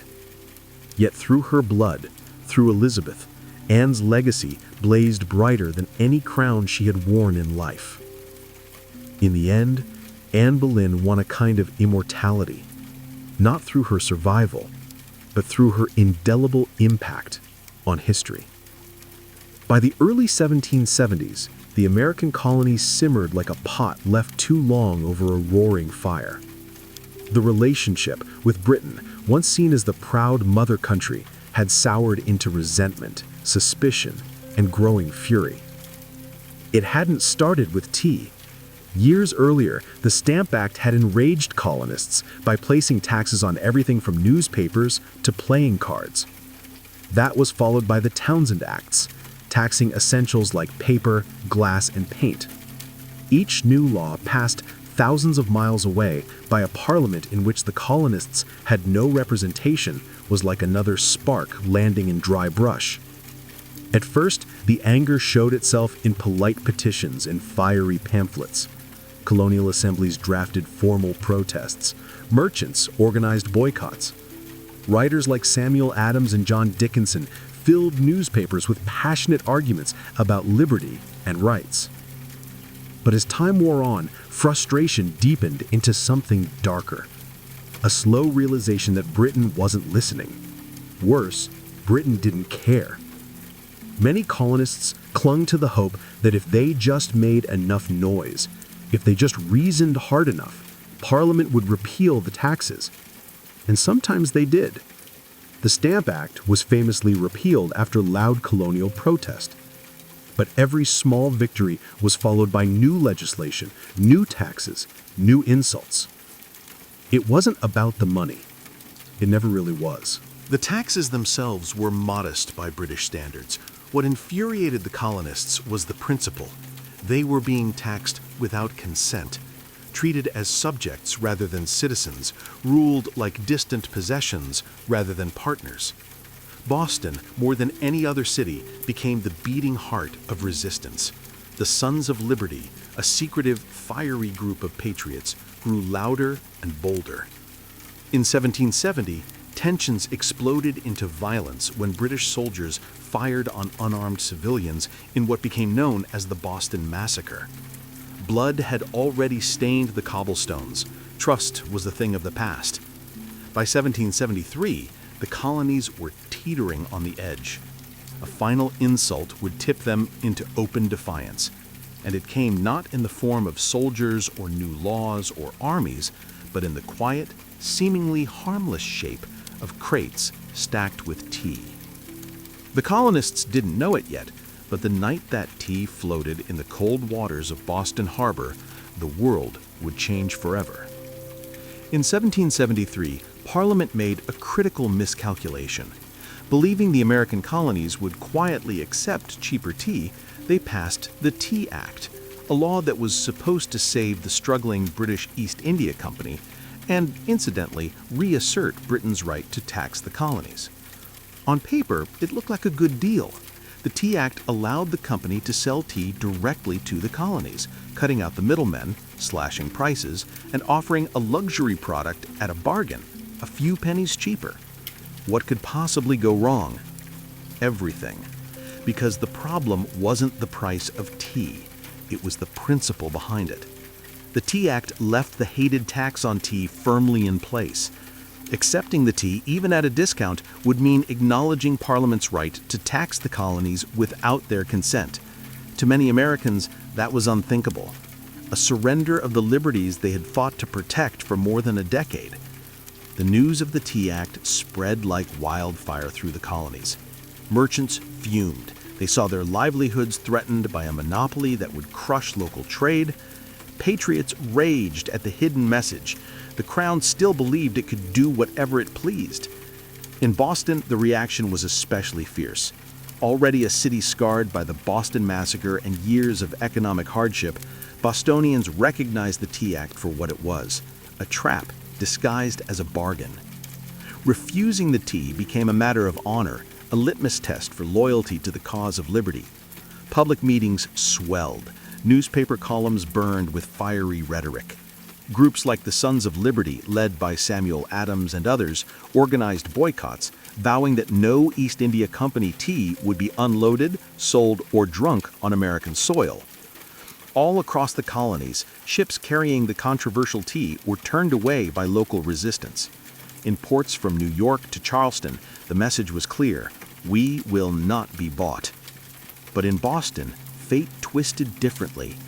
3 ships, the Dartmouth, the Elmina, and the Beaver, arrived, anchored in the harbor, and sat there, refusing to leave. Royal officials insisted the tea be unloaded. The colonists refused. A deadlock grew, taut as a drawn bowstring. The tension was unbearable. A single act would break it, and history would never be the same again. As the British tea ship sat stubbornly anchored in Boston Harbor, the city itself transformed into a powder keg. Every day that passed without resolution tightened the tension. Boston wasn't just resisting, it was preparing for a fight. In taverns, churches, and public squares, angry colonists debated what to do. The Sons of Liberty, led by fiery voices like Samuel Adams, John Hancock, and Paul Revere, moved swiftly to organize resistance. They posted public notices calling on citizens to boycott British tea and held raucous meetings that swelled with farmers, artisans, and merchants alike. Each gathering added fuel to the fire. The Old South Meeting House became the nerve center of the resistance. Thousands crammed into the wooden hall, their breath fogging the air, their voices rising in defiance. Here, resolutions were passed, speeches were made, and tempers boiled. Each vote against the unloading of tea was another hammer blow against British authority. But while the people of Boston stood united, the clock was ticking. British law demanded that imported goods like tea be unloaded and the tax paid within 20 days. If the ships remained after the deadline, customs officials would seize the cargo and the tax would be collected by force. The Sons of Liberty understood that once the tax was paid, even at a discount, the principle would be lost. It wasn't just about the tea anymore. It was about whether the colonies would accept being treated as subjects without rights or whether they would stand and fight for their future. Meanwhile, the royal governor of Massachusetts, Thomas Hutchinson, dug in his heels. He refused to let the tea ships leave without unloading their cargo, demanding that the law be obeyed. Colonial outrage be damned. To him, backing down meant admitting that mobs, not monarchs, ruled the colonies. Boston's standoff became a spectacle. Every man, woman, and child knew that something was coming. You could feel it in the air, that cold, sharp sense before a storm when the world holds its breath. All it would take was one spark to ignite an explosion. And somewhere among the crowded streets and crowded hearts of Boston, a decision was quietly taking shape, a plan that would echo across oceans and empires. December 16, 1773, dawned gray and cold over Boston, a city balanced on the edge of history. For nearly 3 weeks, the tea ships had sat in the harbor like ticking bombs. Now the final deadline had arrived. According to British law, the tea had to be unloaded and the tax paid within 20 days of a ship's arrival. If it wasn't, customs officials would seize the cargo and the British troops could be called in to enforce the law. Everyone knew that once the tax was paid, even under protest, the principle would be lost. Everyone knew what was at stake. If the tea came ashore, the principle was lost. If the colonists allowed it, even once, their cause, their claim to rights and liberty would unravel. That morning, thousands of Bostonians and nearby colonists packed into the Old South Meeting House, the largest building in town. Some had walked miles through the icy countryside to be there. The meeting was so packed that men spilled out into the streets, straining to hear the fiery speeches echoing through the halls. Samuel Adams, the iron voice of rebellion, presided over the gathering. Speaker after speaker rose to denounce the Tea Act, to cry out against tyranny, to urge immediate action. But even among the defiants, uncertainty hung heavy. What could be done without sparking outright war? How could they stop the tea without opening the floodgates to brutal retaliation? As the afternoon wore on, riders galloped in with grim news. Governor Thomas Hutchinson remained unmoved. The ships would not be allowed to leave without unloading. The tea would be seized, the tax collected, the king's law enforced. The crowd buzzed with fury. The walls of the meeting house seemed to shudder with the force of it. Yet Samuel Adams stood calmly and spoke the words that signaled the end of debate. This meeting can do nothing more to save the country. A simple sentence, but everyone knew what it meant. There would be no more petitions, no more compromises. Action would be taken. Outside, a war whoop cut through the gathering gloom. The signal. Men disguised themselves quickly, smearing soot on their faces, donning blankets and feathers and crude imitations of Mohawk warriors. It wasn't about fooling anyone. It was about creating a symbol, a message no one could mistake. The deadline had passed. Boston would answer, not with words, but with defiance. As twilight deepened over Boston on December 16, 1773, the quiet streets began to stir. Figures moved through the shadows. Ordinary men cloaked in rough blankets, their faces blackened with soot, some adorned with feathers. They weren't trying to fool anyone into believing they were real Mohawks. Their disguise was symbolic, an act of shedding their old identities, of taking a stand as something new, something fierce. By the dozens, they made their way to Griffin's Wharf, where the 3 tea ships, the Dartmouth, the Eleanor, and the Beaver, lay anchored. The harbor water churned cold and dark beneath them, thick with the sharp bite of winter air. There was no shouting, no drunken chaos. This was not a riot. It was a mission carried out with calm, ruthless precision. Men armed with hatchets and clubs swarmed the ships, overwhelming the few crew members still aboard. No harm came to the sailors. They were pushed aside, watched in silence as the operation began. Men split open the wooden chests with practiced blows, the fragrant smell of fresh tea spilling into the cold night air. Others heaved the crates overboard, their heavy splashes echoing across the still waters of the harbor. Chest after chest, 342 in total, was broken and dumped until the black water swirled with thousands of pounds of tea leaves. Spectators watched from the wharf, silent, awed. British guards stationed nearby made no move to intervene. Whether from confusion, sympathy, or fear of escalating violence remains unclear. Some accounts suggest that even among British loyalists, there was an understanding. Something had shifted, and there would be no stopping it tonight. The discipline was extraordinary. No cargo was stolen. No one raided the ships for valuables. Only the tea, the hated symbol of British oppression, was targeted.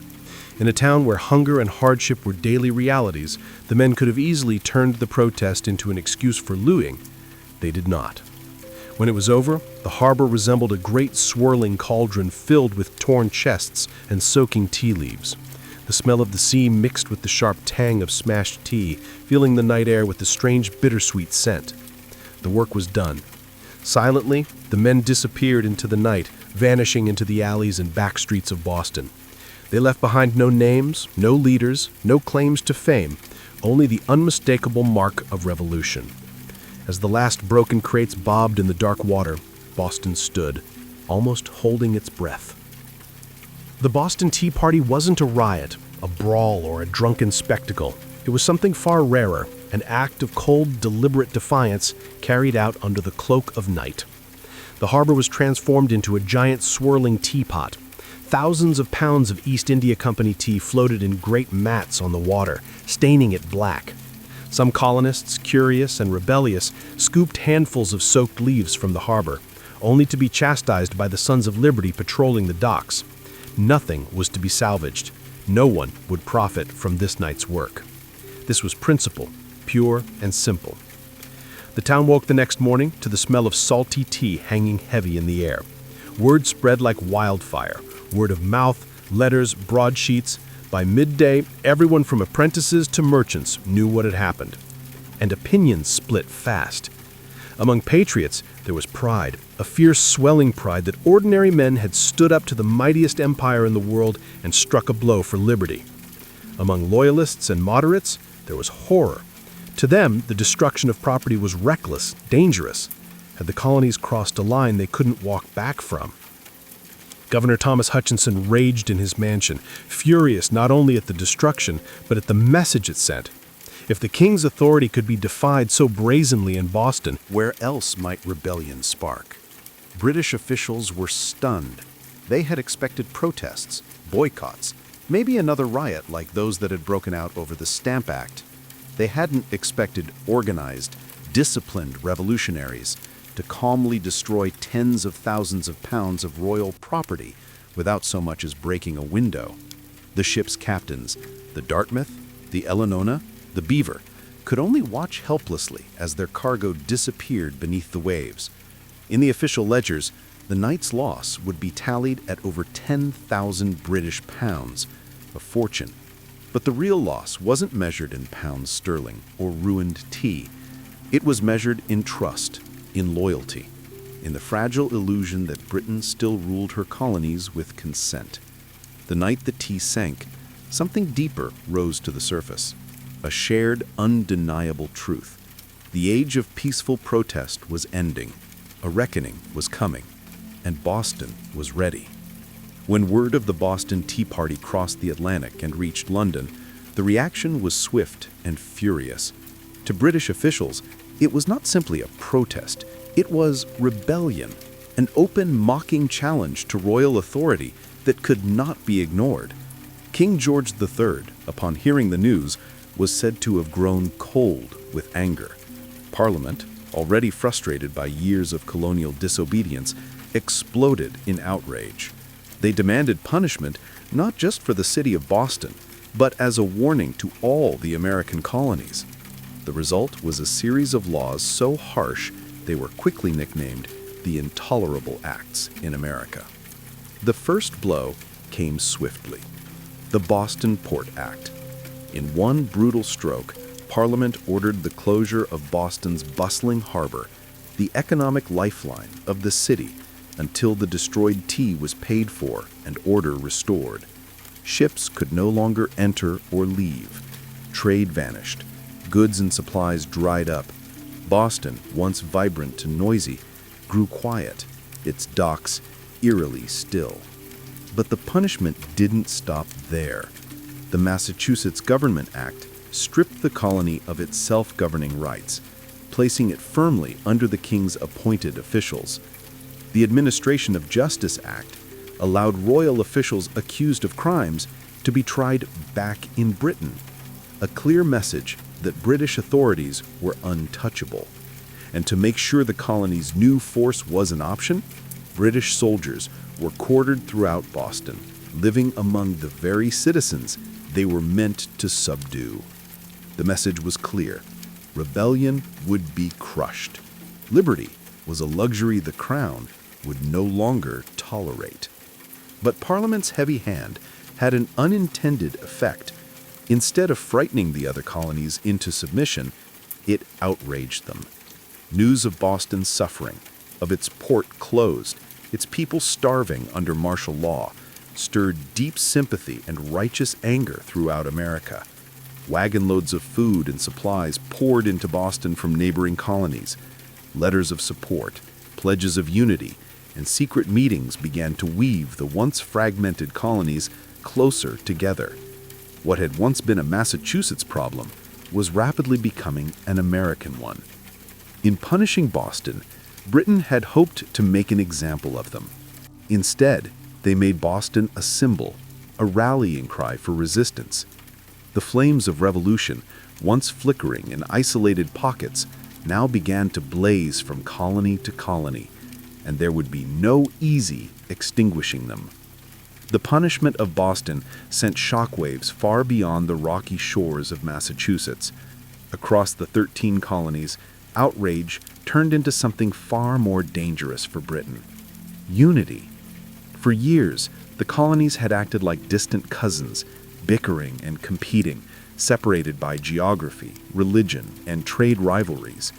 But when Parliament slammed Boston's harbor shut and stripped Massachusetts of its self-government, Americans across the continent realized if it could happen to Boston, it could happen to anyone.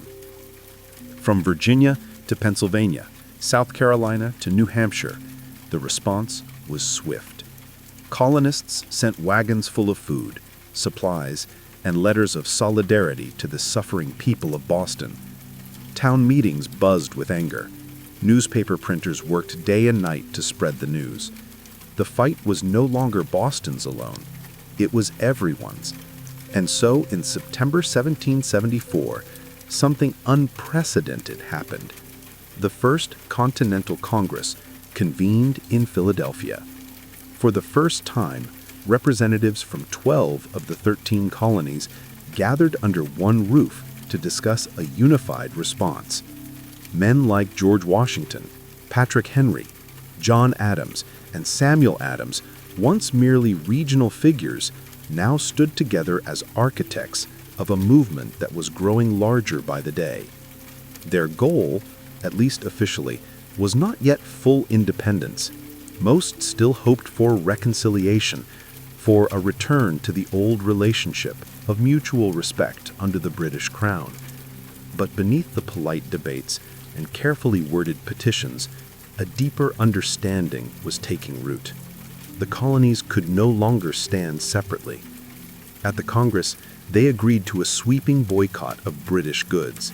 They pledged mutual support in the face of further British aggression, and they made it clear any attack on one colony would be considered an attack on all.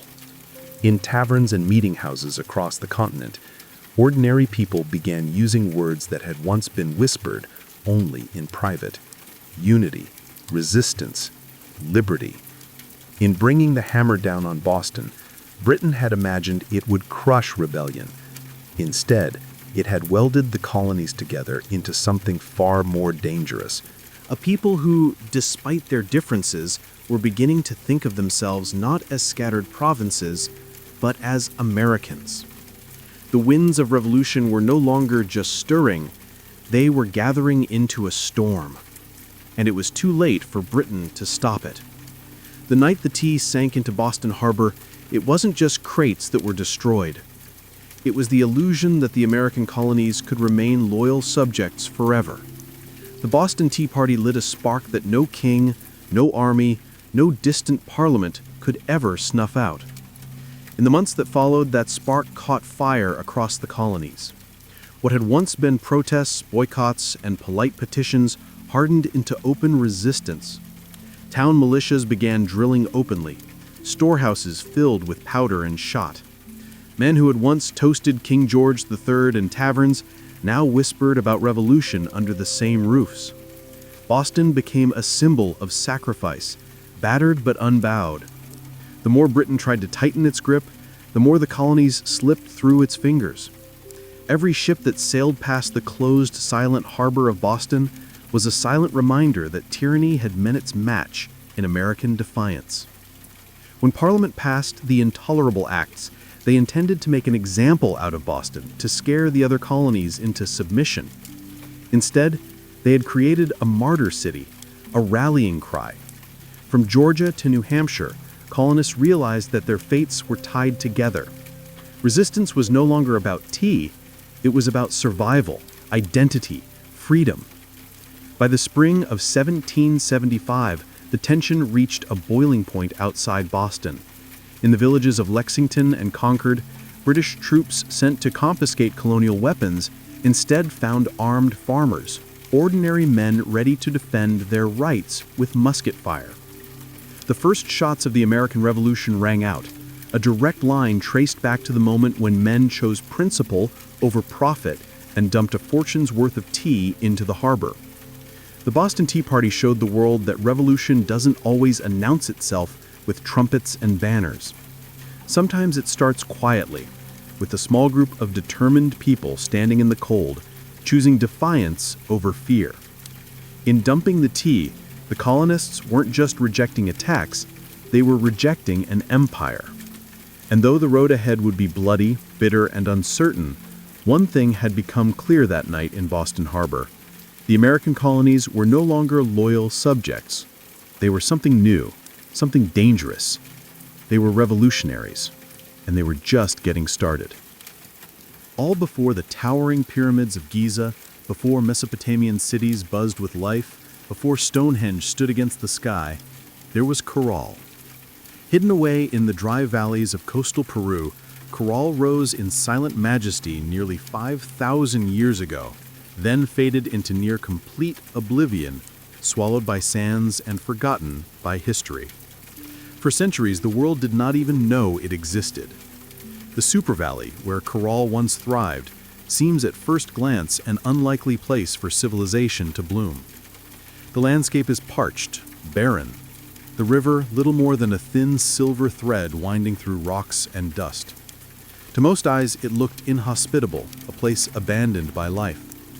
Yet here, amid the desolation, that one of humanity's earliest great cities took shape.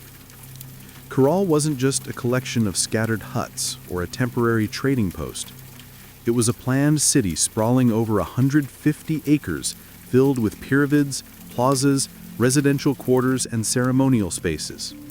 It had scale, purpose, and vision, a complex society blossoming centuries before the Egyptians began stacking stones into pyramids of their own.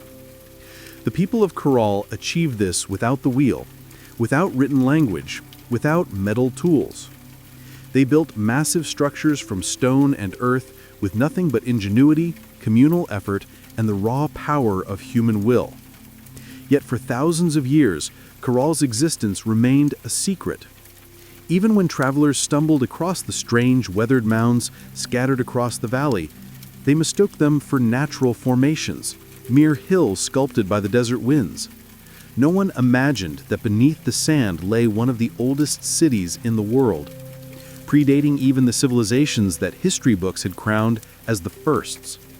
It wasn't until the late 20th century that archaeologists, led by Ruth Shady, uncovered the truth. What they found buried in the dust of time would rewrite the story of the Americas and force the world to reconsider what it thought it knew about the birth of civilization itself. Corral had risen, flourished, and fallen in total anonymity. Now, after millennia of silence, its stones are speaking again, whispering of a peaceful, intelligent people who built a world of complexity and wonder in a land where life itself seemed impossible. And this was only the beginning of their story. At first glance, the Supa Valley looks like a place where life should struggle to exist. Harsh winds sweep across endless stretches of sand and stone. The sun beats down mercilessly, drying out the earth, baking the landscape into cracked, brittle sheets. Water is scarce, the river a meandering thread fighting for survival. To the untrained eye, it is a wasteland, barren, empty, forgotten by the gods. But the people of Corral saw something different. They did not see a desert to be feared, they saw a canvas to be shaped. They recognized the river, however modest, as the lifeblood of possibility. And so, with patience, ingenuity, and sheer determination, they turned this unforgiving place into a thriving oasis of life and culture. Their first victory was agriculture. They learned to tame the river's seasonal floods, building simple but brilliant irrigation systems that channeled water across the valley floor. Where others saw sand and dust, they coaxed green shoots of hope. Cotton, beans, squash, guava, sweet potatoes. Cotton, in particular, became their treasure. It was spun into fishing nets and textiles, fueling trade with coastal villages and creating bonds that stretched far beyond their desert home. But growing crops was only part of their mastery. The people of Corral understood that survival in the desert required balance. They worked with nature, not against it. They built their homes and plazas from stone and earth, designed to withstand both scorching heat and the rare, punishing rains that occasionally swept through the valley. They studied the stars and seasons, planning their harvests with the precision of master astronomers. Trade became the veins and arteries of Corral's economy. Dried fish, cotton, fruits, and handmade goods flowed up and down the coast. In exchange, Corral received exotic goods, colorful shells from the Pacific, rare stones from the Andes, ideas from distant peoples. They were not isolated, they were connected. In a land where survival seemed impossible, Corral thrived through intelligence, innovation, and community. They didn't conquer the desert with brute force. They partnered with it, learning its rhythms, respecting its power, building a society that was not just functional, it was extraordinary. Against the odds, Corral blossomed into a beacon of civilization, and it was only beginning to rise. Rising out of the desert like ancient guardians, the pyramids of Corral defy everything we thought we knew about early civilization in the Americas. These were not small, crude structures built by primitive hands. They were massive, deliberate works of architecture created by a people with vision, organization, and ambition. The centerpiece of the city was the Pyramid Mayor, the largest of Keral's monumental structures. It stretched more than 450 feet in length and towered nearly 60 feet above the desert floor, a feat of engineering on par with the early wonders of the ancient world. Built from stone, mud, and woven reed bags filled with rocks, the pyramid was designed not just to endure the harsh climate, but to withstand the punishing earthquakes that occasionally rattled the region. And endure it did, standing silent against wind and time for nearly 5 millennia. But the pyramids of Keral were not tombs. Unlike the massive burial complexes of Egypt, Keral's pyramids served a different purpose. They were centers of ceremony, power, and public life. Temples and gathering spaces crowned their summits, accessible by broad, elegant staircases. Fires once burned atop these platforms, and rituals were held beneath the endless Peruvian sky. At the foot of the pyramids, vast plazas opened up, sunken and circular, inviting thousands to gather for religious ceremonies, political meetings, and communal celebrations. The very design of Keral's cityscape suggested a society that prized community and order, a people deeply connected to one another and to the cosmos. Around the pyramids, smaller residential complexes fanned out, likely home to priests, administrators, artisans, and farmers. The pyramids themselves seem to have been strategically placed, aligned with celestial events, sunrises, solstices, the cycles of the stars. To the people of Keral, architecture wasn't just practical, it was spiritual, mathematical, cosmic. Walking among the weathered stones today, it's almost impossible not to feel a strange sense of awe. These structures were raised without metal tools, without the wheel, without beasts of burden. Yet they rose with symmetry, scale, and staggering precision. The great pyramids of Keral were not built for vanity, nor for war. They were built to connect earth and sky, community and cosmos, humanity and eternity. And they still whisper across the sands, telling a story that refuses to be forgotten. Among the ruins of Keral, there is something profoundly different, something that sets it apart from so many ancient civilizations. No weapons have been found buried beneath its sands. No defensive walls circle its plazas. No mass graves hint at bloody conquest or internal strife. Unlike the kingdoms that rose and fell through war, Keral was a society built on peace. It's a revelation that defies expectations. Here was a civilization that flourished not through violence, but through cooperation, trade, and shared belief.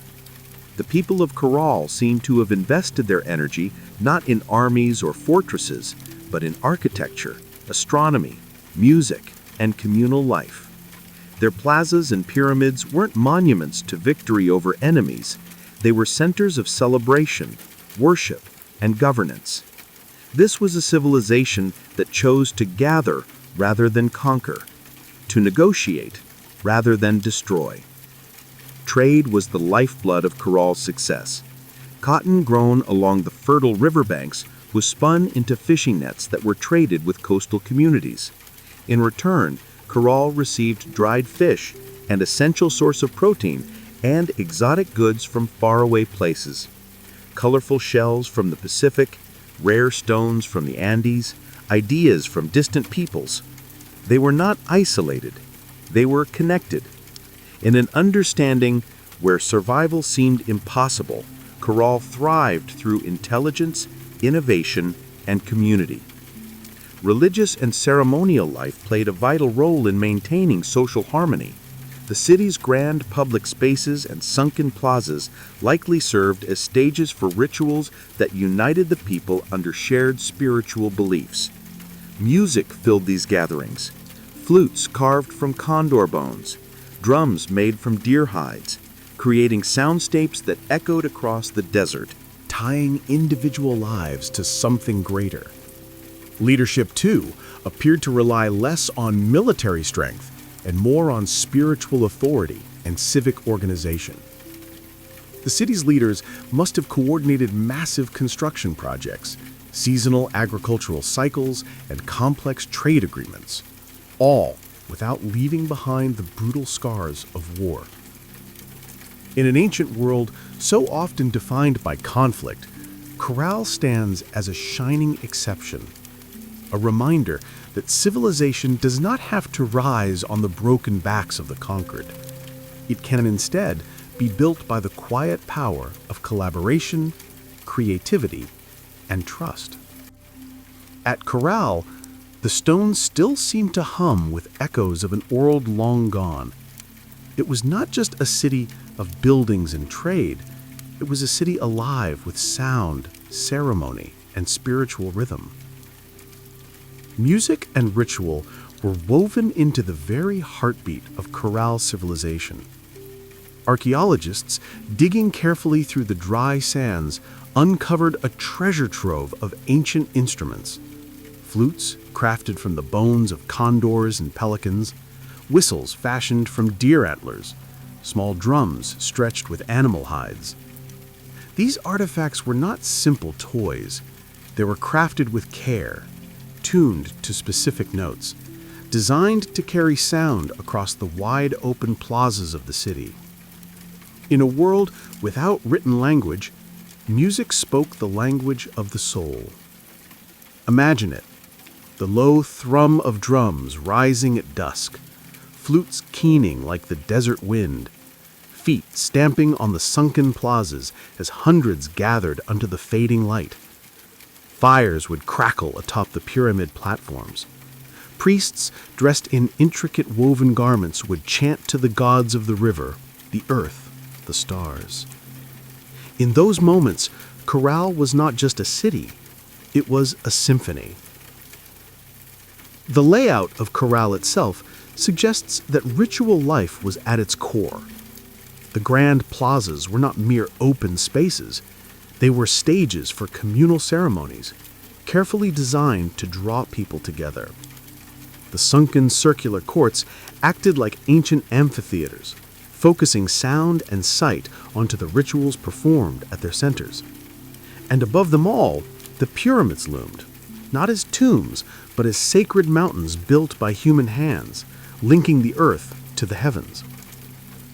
Rituals likely marked the turning of the seasons, the cycles of planting and harvest, the movements of the stars. Music was not just entertainment, it was a bridge between people, between nature and the divine, between the known and the mysteries beyond. No violent murals, no terrifying gods of war, no bloodthirsty sacrifices. In Corral, the spiritual world seems to have been one of harmony, celebration, and reverence.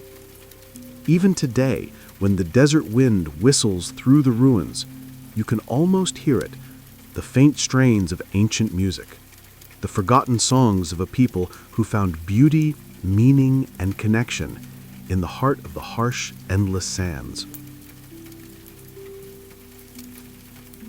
Corral wasn't just a place of music, trade, and ritual. It was a marvel of engineering, a testament to human ingenuity in one of the harshest landscapes on Earth.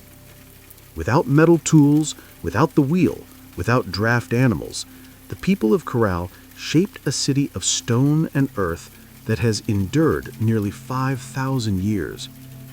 Their achievements were astonishing. Massive pyramids rose from the desert floor, constructed not with small, fragile bricks, but with enormous stones carried across the dry valley banks. Workers transported rocks using reed bags, ingenious baskets strong enough to bear heavy loads woven from the very plants that grew along the riverbanks. Layer upon layer they built with care, stacking stone and filling the interiors with rubble to create structures that could withstand not only time, but nature's fury. And they understood nature well. Corral lies in a region prone to violent earthquakes, yet their pyramids and plazas survived largely intact. How? by mastering earthquake-resistant architecture. Builders used flexible construction techniques, layered fills, wide foundations, and rounded corners that allowed their monuments to absorb and dissipate seismic energy. It was engineering born not from textbooks, but from an intimate knowledge of the earth itself. Water management was another silent triumph. Despite living in a desert, the people of Corral developed sophisticated irrigation systems. Channels and canals carefully guided river water to their agricultural fields, allowing crops to flourish even during dry seasons. No water was wasted. Every drop mattered. The layout of Corral itself reflected brilliant urban planning. Major structures aligned with key astronomical points, suggesting a deep understanding of the solar cycles. The sunken plazas, with their precise geometry, were more than gathering places. They were instruments for tracking the heavens, allowing priests and astronomers to predict seasons crucial for survival. Even the city's organization spoke of a complex society. Residential zones, administrative areas, ceremonial centers, all were arranged in harmony, balancing communal life with sacred spaces. They built not just for the moment, but for generations. Today, as modern engineers marvel at Corral's resilience, they are reminded that greatness is not measured by technology alone.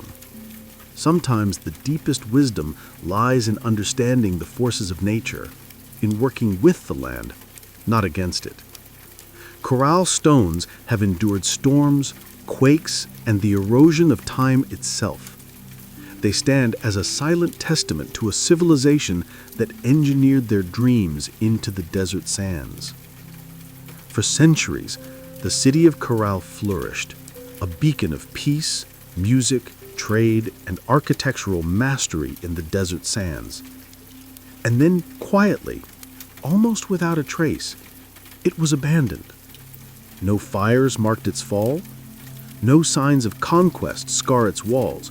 No mass graves or shattered monuments tell a story of sudden disaster. Instead, Corral simply faded.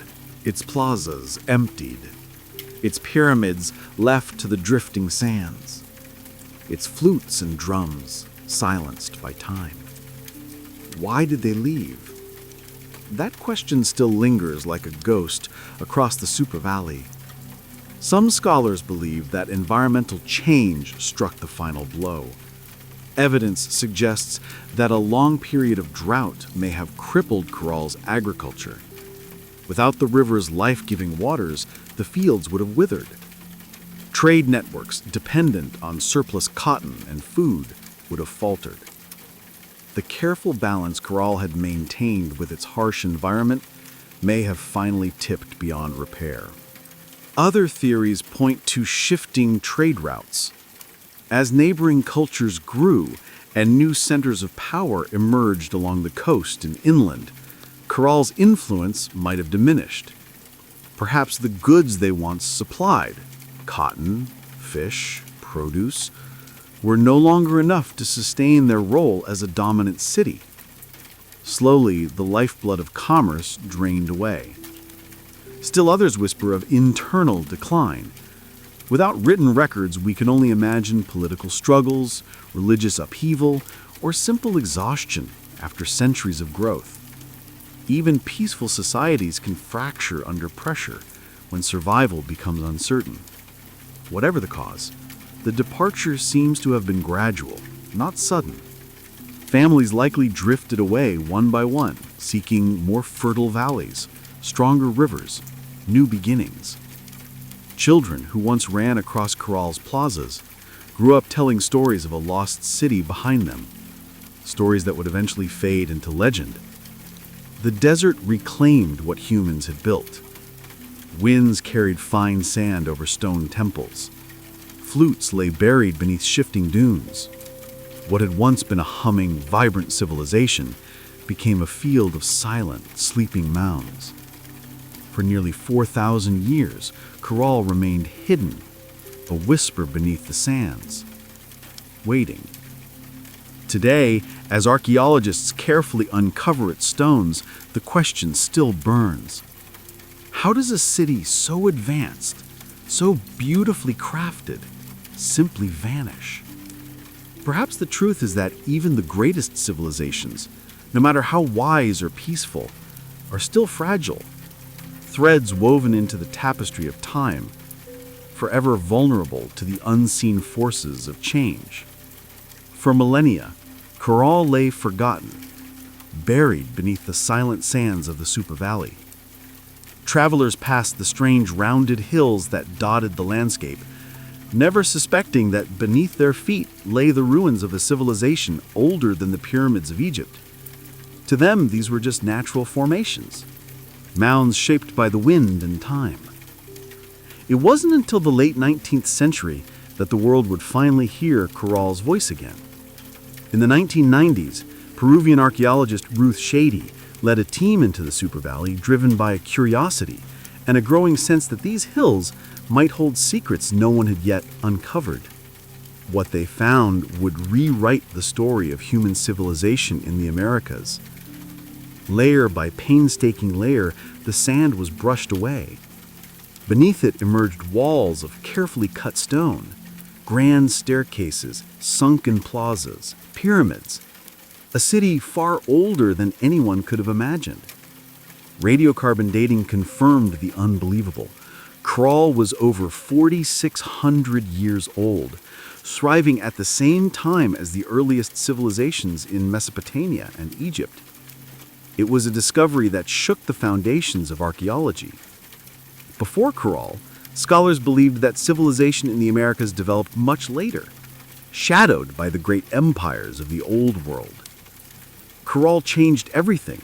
It proved that the Americas had birthed monumental architecture, complex urban life, and social organization independently, long before the rise of the Incas or the Mar. Ruth Shady and her team found not just stone and rubble, but the remnants of life, musical instruments, fishing nets, textiles, quipus, ancient knot records, and even offerings made to the gods. Each artifact told a story of a people who had built a society with vision, intelligence, and profound creativity. Corral's rediscovery was more than an academic triumph. It was a resurrection. A civilization that had slept beneath the desert for thousands of years now stood revealed under the open sky once more.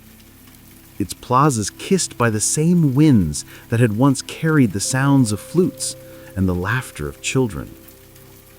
Today, Corral is recognized as a UNESCO World Heritage Site, a fragile, priceless link to humanity's earliest dreams of building, belonging, and believing.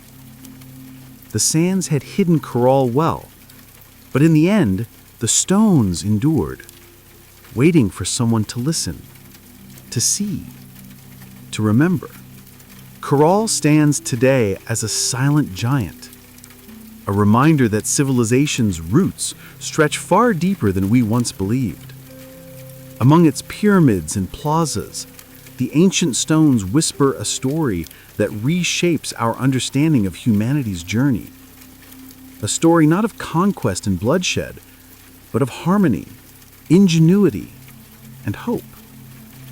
Long before the towering empires of Greece, Rome, or even Egypt, the people of Corral were building something extraordinary.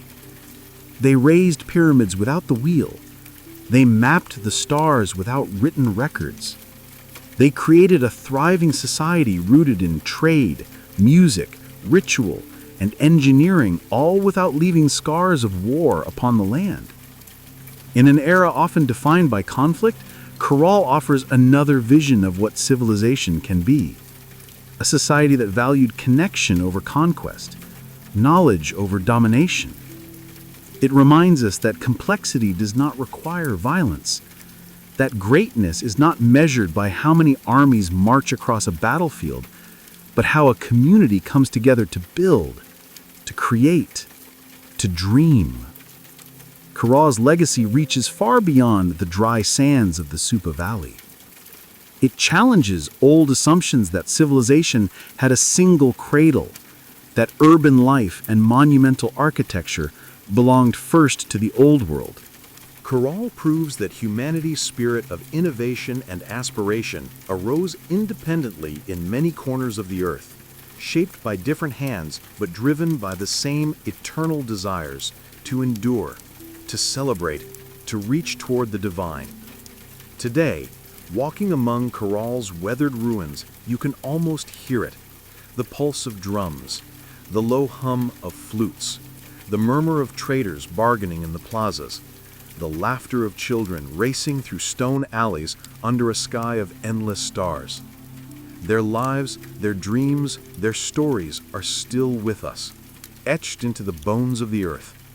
Corral teaches us that even when civilizations fall, their spirit can endure, sleeping under sands, waiting to be remembered, waiting to inspire again.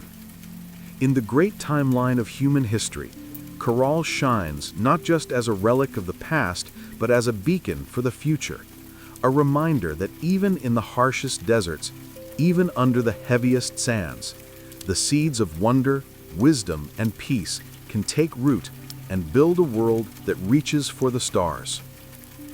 So, we've covered a remarkable amount of history today.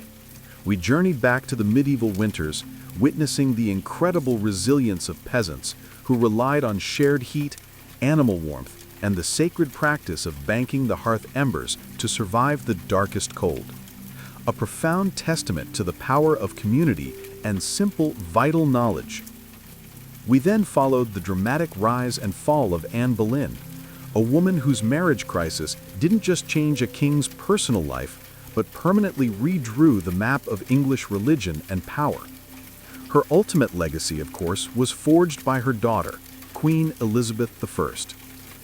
And finally, we saw how a single act of defiance, the Boston Tea Party, spiraled into a monumental conflict. How the punitive, intolerable acts meant to crush the colonists ironically served only to unite them and pave the way for a declaration of independence and the birth of a nation. Three distinct stories, centuries apart, but all sharing one powerful truth. The course of history is always shaped by the choices, both small and monumental, of ordinary and extraordinary people. Thank you so much for spending these 2 hours with me. If you enjoyed this deep dive, your next action is crucial. I want to know what you want to explore further. In the comments below, let me know which of these 3 subjects should be the focus of our next dedicated deep dive video. More on medieval peasant life and their survival secrets? A closer look at Anne Boleyn's trial and the aftermath? The full political and military lead-up to the American Revolution? Don't forget to like this video, subscribe for more historical journeys, and hit that notification bell so you don't miss a thing. Until the next time, go make some history of your own.